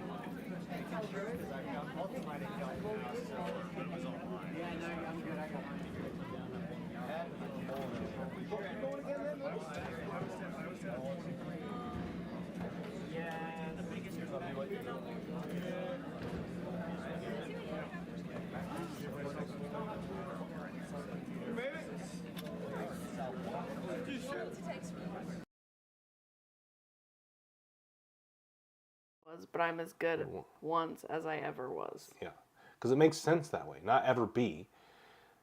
I'm as good once as I ever was. So if you were consistently good now because you're old and suck, but you can still pull it out one time. You're not as good as you once were. But if it comes down to one match, one thing, you'll be as good once as you ever were. I think Toby needs to rewrite the song. No, he doesn't. He knew what he was doing. Yeah, membership. So one thing I just want to clear the air. You don't have to be a member to bowl an event.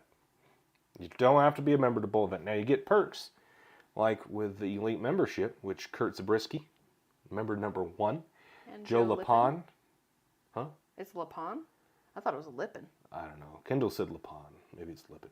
Sorry, Joe. Well, Joe. Might be.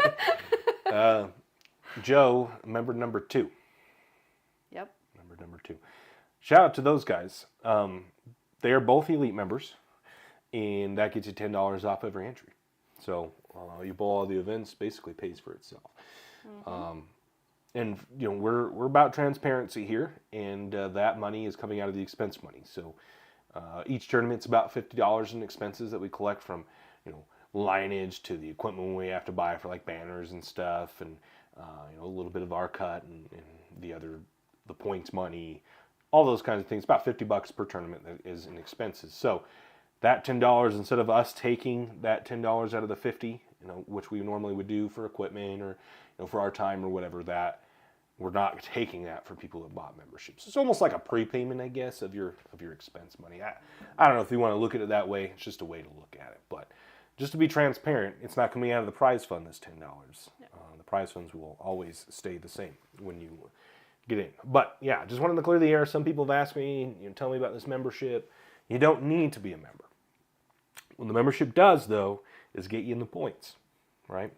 We're estimating between $6,000 and $8,000 end of season bonus, total prize fund, with $2,000 going to the winner, okay?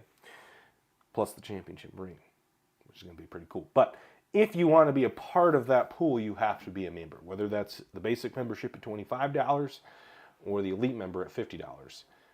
If you're not, I think we said this in the last podcast, so if we're giving you until the Cashers round, you have to be a member at Cashers round to earn your points for that event. If you don't buy your membership before Cashers round, which preferably you do it when you enter, that was the first one, but I want to give some people leeway. Maybe they forget, maybe the tournament staff doesn't remind you, I don't know. Whatever it is, you have until Cashers round, and I'll make this announcement to everybody. If you want into the points, you have to be a member before the Cashers round begins. We'll cut sales for the memberships once that starts. So, this guy always making... I'm trying to make it not make noises. Making a ruckus over here. Sorry. So that's memberships. I want to go a little bit touch on the points system.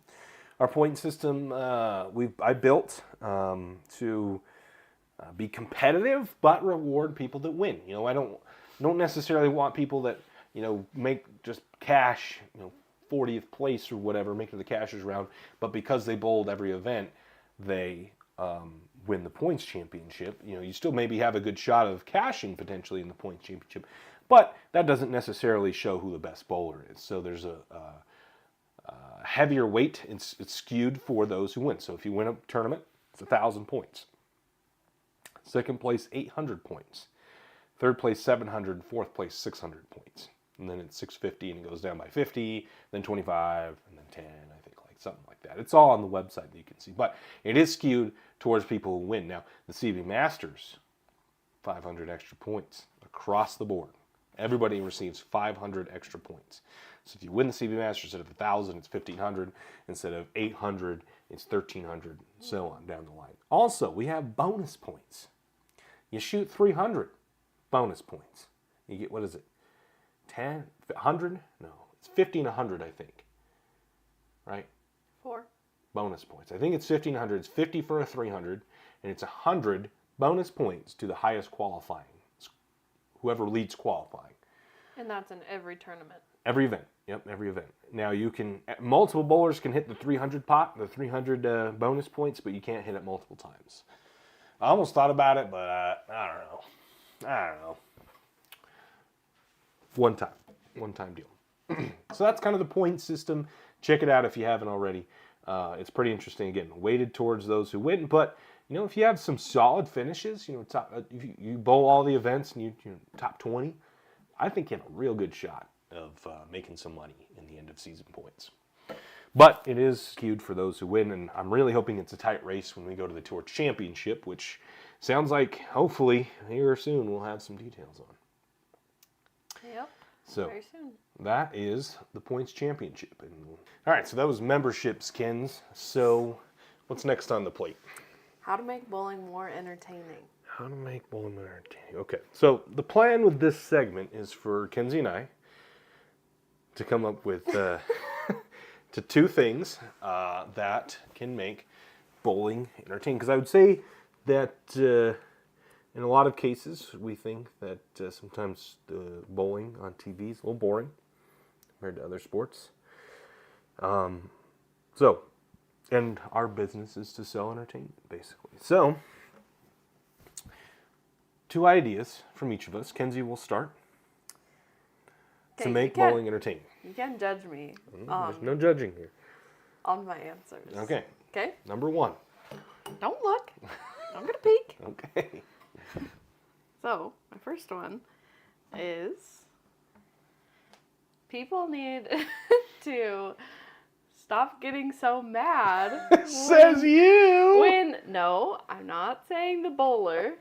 Saying people watching need to stop getting so mad when someone shows emotion. Mm-hmm. Because if you go to our pages, the most cool videos and pictures are of people that are showing emotion. Yeah, basically the only ones that we even use anymore, unless it's like some cool pin action or split. Yeah. Is ones, someone slapping it out or. And that's entertaining. Yeah. That's what, like people want to watch that on stream. Yeah, they do. They do. It makes the I mean, call there's better. some people that don't, and those are the people I'm talking to. Well, I'm baseball traditionalists don't like the bat tossing. And, I know, and it's stupid. Like, how is that affecting you in your day-to-day life? Why does it matter so much? Yeah, you have to. Like my college coach hated it, but like he hates all the egos of the MLB guys and stuff, right? But you have to understand at a level that the players and everybody involved at the major league level is dependent on people watching the game. Exactly. They're right? they're literally putting on a show for you. The only thing that matters is how entertaining the show is. Because if people quit watching, then no one gets paid. And it ceases to exist. So, yeah, I mean, at the college level, it's funded by the colleges and stuff. But, like, I guess at the JUCO levels where I was at, it's funded by all the colleges and fundraising and stuff. So I guess, it's a little different perspective. But at the high levels of, like, D1 baseball and MLB, it's all about asses and seats. And it's entertaining. I don't know. No one, maybe back in the day, like, even if you watch something back in the day, like, homie shot a 300 and fallen on the ground and is super excited or something. Marshall Holm was kicking ball returns and stuff. Like, I don't know, man. Like, you just have to understand that it's all about the entertainment. You know what I mean? If we want people to be engaged or talk about the game, then there's got to be something to talk about. And what a few weeks ago is when it was really going around, but what was going around all over about bowling? What? When homie Pete? Yeah. The 1 year anniversary of the Who Do You Think You Are, I Am. Yeah. Like, that's so memorable because of his reaction. Bowling's most iconic moment. I would say, like, not just because that's the only one I remember. I'm sure there's some people that will beg to differ, and I'm sure there's some argument, but I think the bowling's most memorable because ESPN isn't showing other clips, right? The only real bowling clip that they show is Who Do You Think You Are, I Am. And yeah, exactly. I think so. I almost want to pay people like a bonus, like a PIP, like the PGA Tour does, but like people showing some sort of emotion. It's just more exciting. I think that I feel like Riley would win that award. Riley does like to show off. He does. It's a good time. Makes good content. This leads into my point. Okay. Okay. Part of the issue with the show is the pacing. I think emotion helps with the pacing. When no one's showing emotion or like the game's low scoring, it's boring. It is awful to watch. It is bad. Step ladders can be somewhat entertaining. If people are striking, the pace is quick, and they're showing emotion. There was a couple matches. Out of the 17 on the Players' Championship, there was like 2 good, entertaining matches. Other than that, God, they're boring. They take so long. There's no action. There's no story. It's this guy messes up. This guy messes up worse. This guy messed up even worse than that. So the guy wins. Like, it's just, it's hard to muscle through, man. If we're struggling to muscle through it, just think of someone who flipped to this, first-time viewer, and it's just dead silence. We're talking about nonsense, and no one's excited that they're even on the show. Mm-hmm. So the emotion, I think, helps sometimes with the pacing pick up, but the pacing in general is way too damn slow. It just takes so long between shots. There's dead silence. Like golf is slow, right?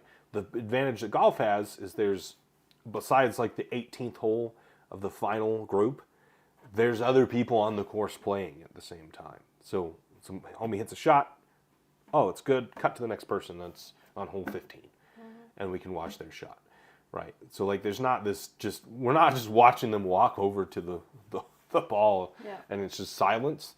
Like we're calling some sort of action and stuff like that. So the pacing's bad. I think a little bit of that can be helped with the show. Whoever's calling it, like having more people call it, having more stories to talk about. I think that may be like a quarter of it, and the rest of it is just the format that's chosen. We've chosen to go kind of a different route. We do brackets. We don't do step ladders. We do brackets. Mm-hmm. Obviously, one of the greatest spectacles in sports is the March Madness, right? Basketball. Just because anything can happen, and we like that factor. So I think the bracket helps with pacing. Rarely do we have one match going on, and we're going to make sure that's the case. In our finals is the third, fourth place game will take place at the same time, the pair next to the first, second place game. And that's to help with pacing. My hope is that there's a cadence happening once this guy throws a shot, then this guy can throw a shot, and then we're just moving back and forth a little quicker.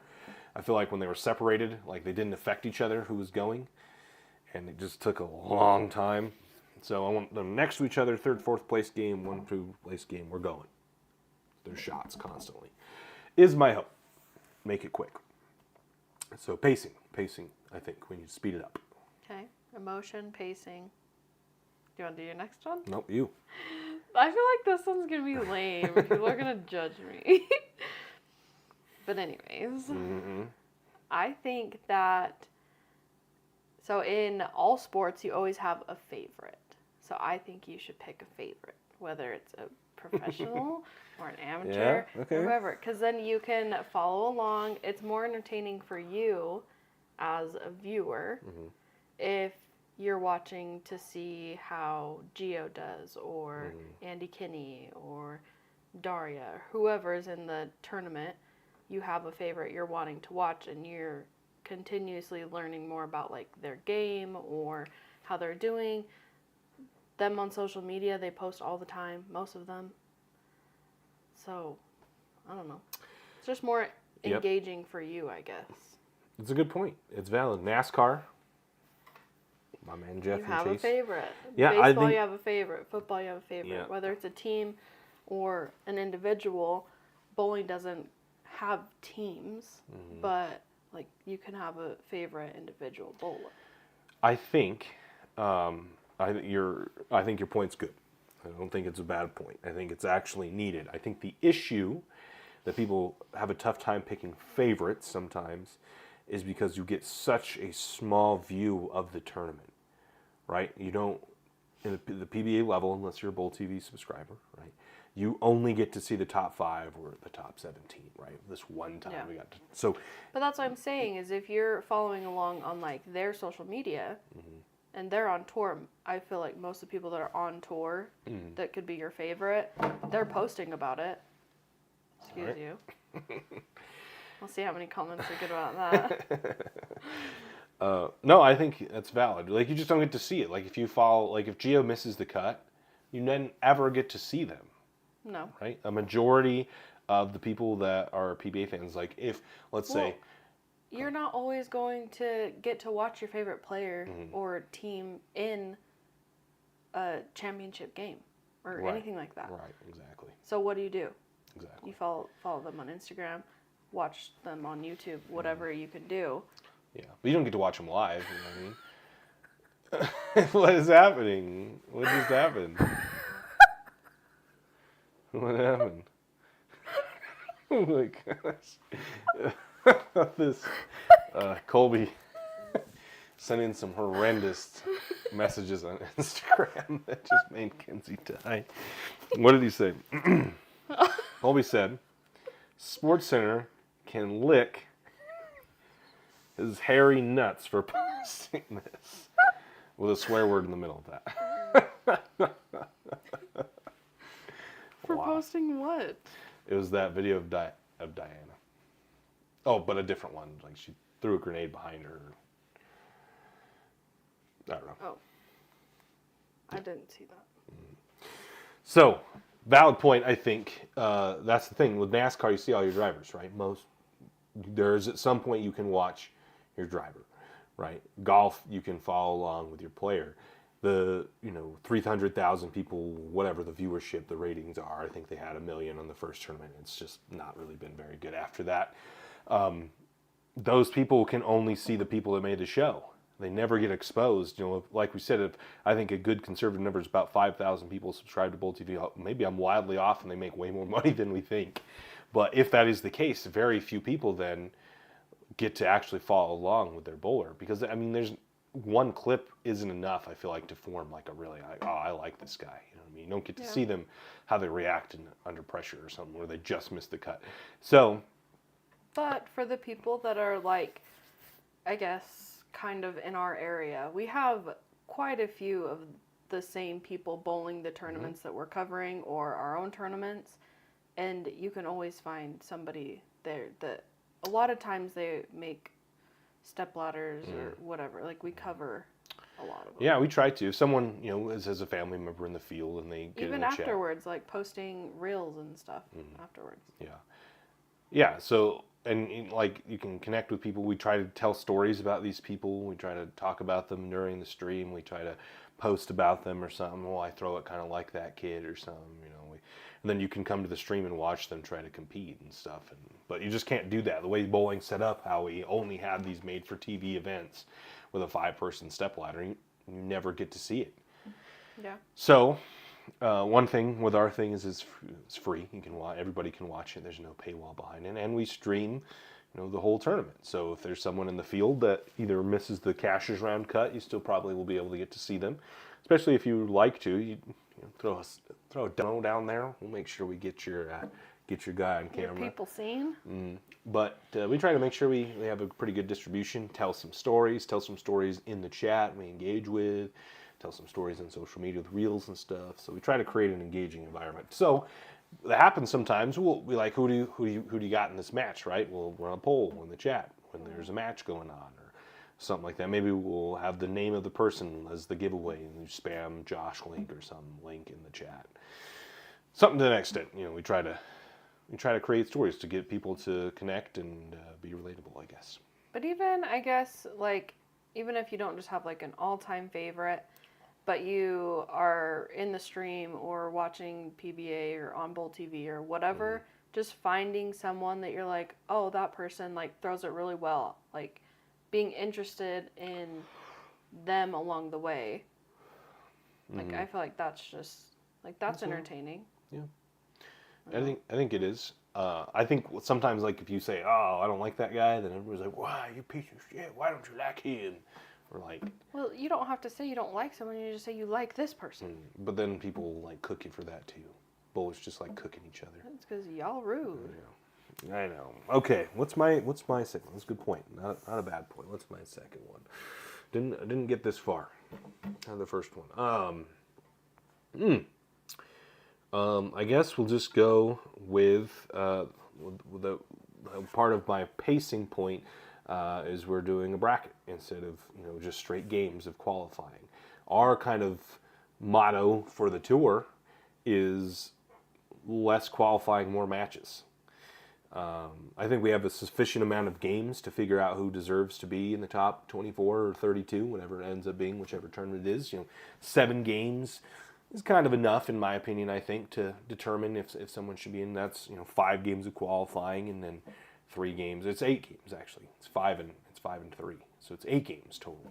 3 games in the cashier's round to figure out who's going to be in the bracket. So qualifying's kind of boring. Unless there's like a game left and there's a bubble and stuff. A lot of times there's not a lot of emotion. It's all spread out. Who knows if they're on stream or not? You know what I mean? But the matches, straightforward. You got to win to move on. Very easy to follow. A lot of drama. Well, and a lot of sports like All have sports. brackets, so it's a lot easier to follow along with that because like baseball, basketball, all that. Right. I mean, so a good point came up because I know Chris Barnes and I had a little bit of discussion on Twitter about, so first place could take 16th, right? So if we have a top 24 bracket. Now, in our example, first place, like in the 32 bracket, I guess, would play 32nd, bowl 32nd. And then it's double elimination, though, so they'd have to lose 2 matches in a row, which would be hard to do, I think, as a 1 seed. But, in the top 24 bracket, where it's single elimination, the top 8 get a bye. Right, so the lowest they could take is the 16th place.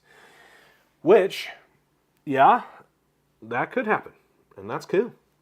No, 16th place bowler beat the first place bowler. That's legit. A 24 seed wins their match against the 16 seed, or whoever's the highest in the 9 seed.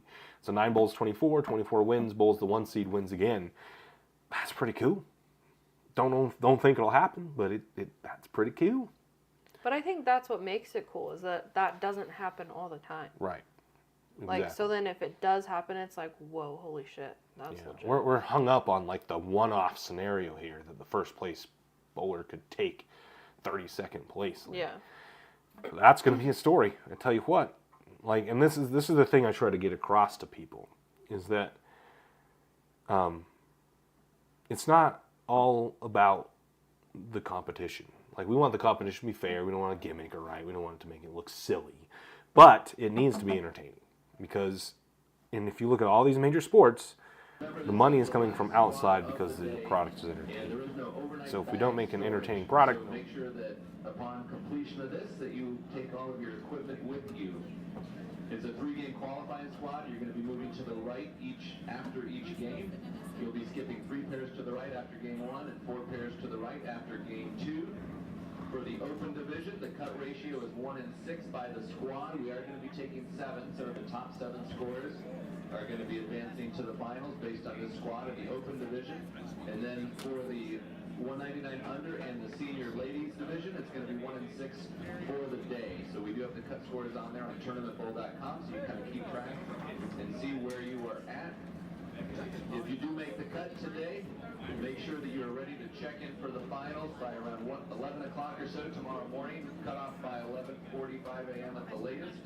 We're going to start the finals or semifinals, tomorrow or by 12:15, maybe 12:30, somewhere in that range.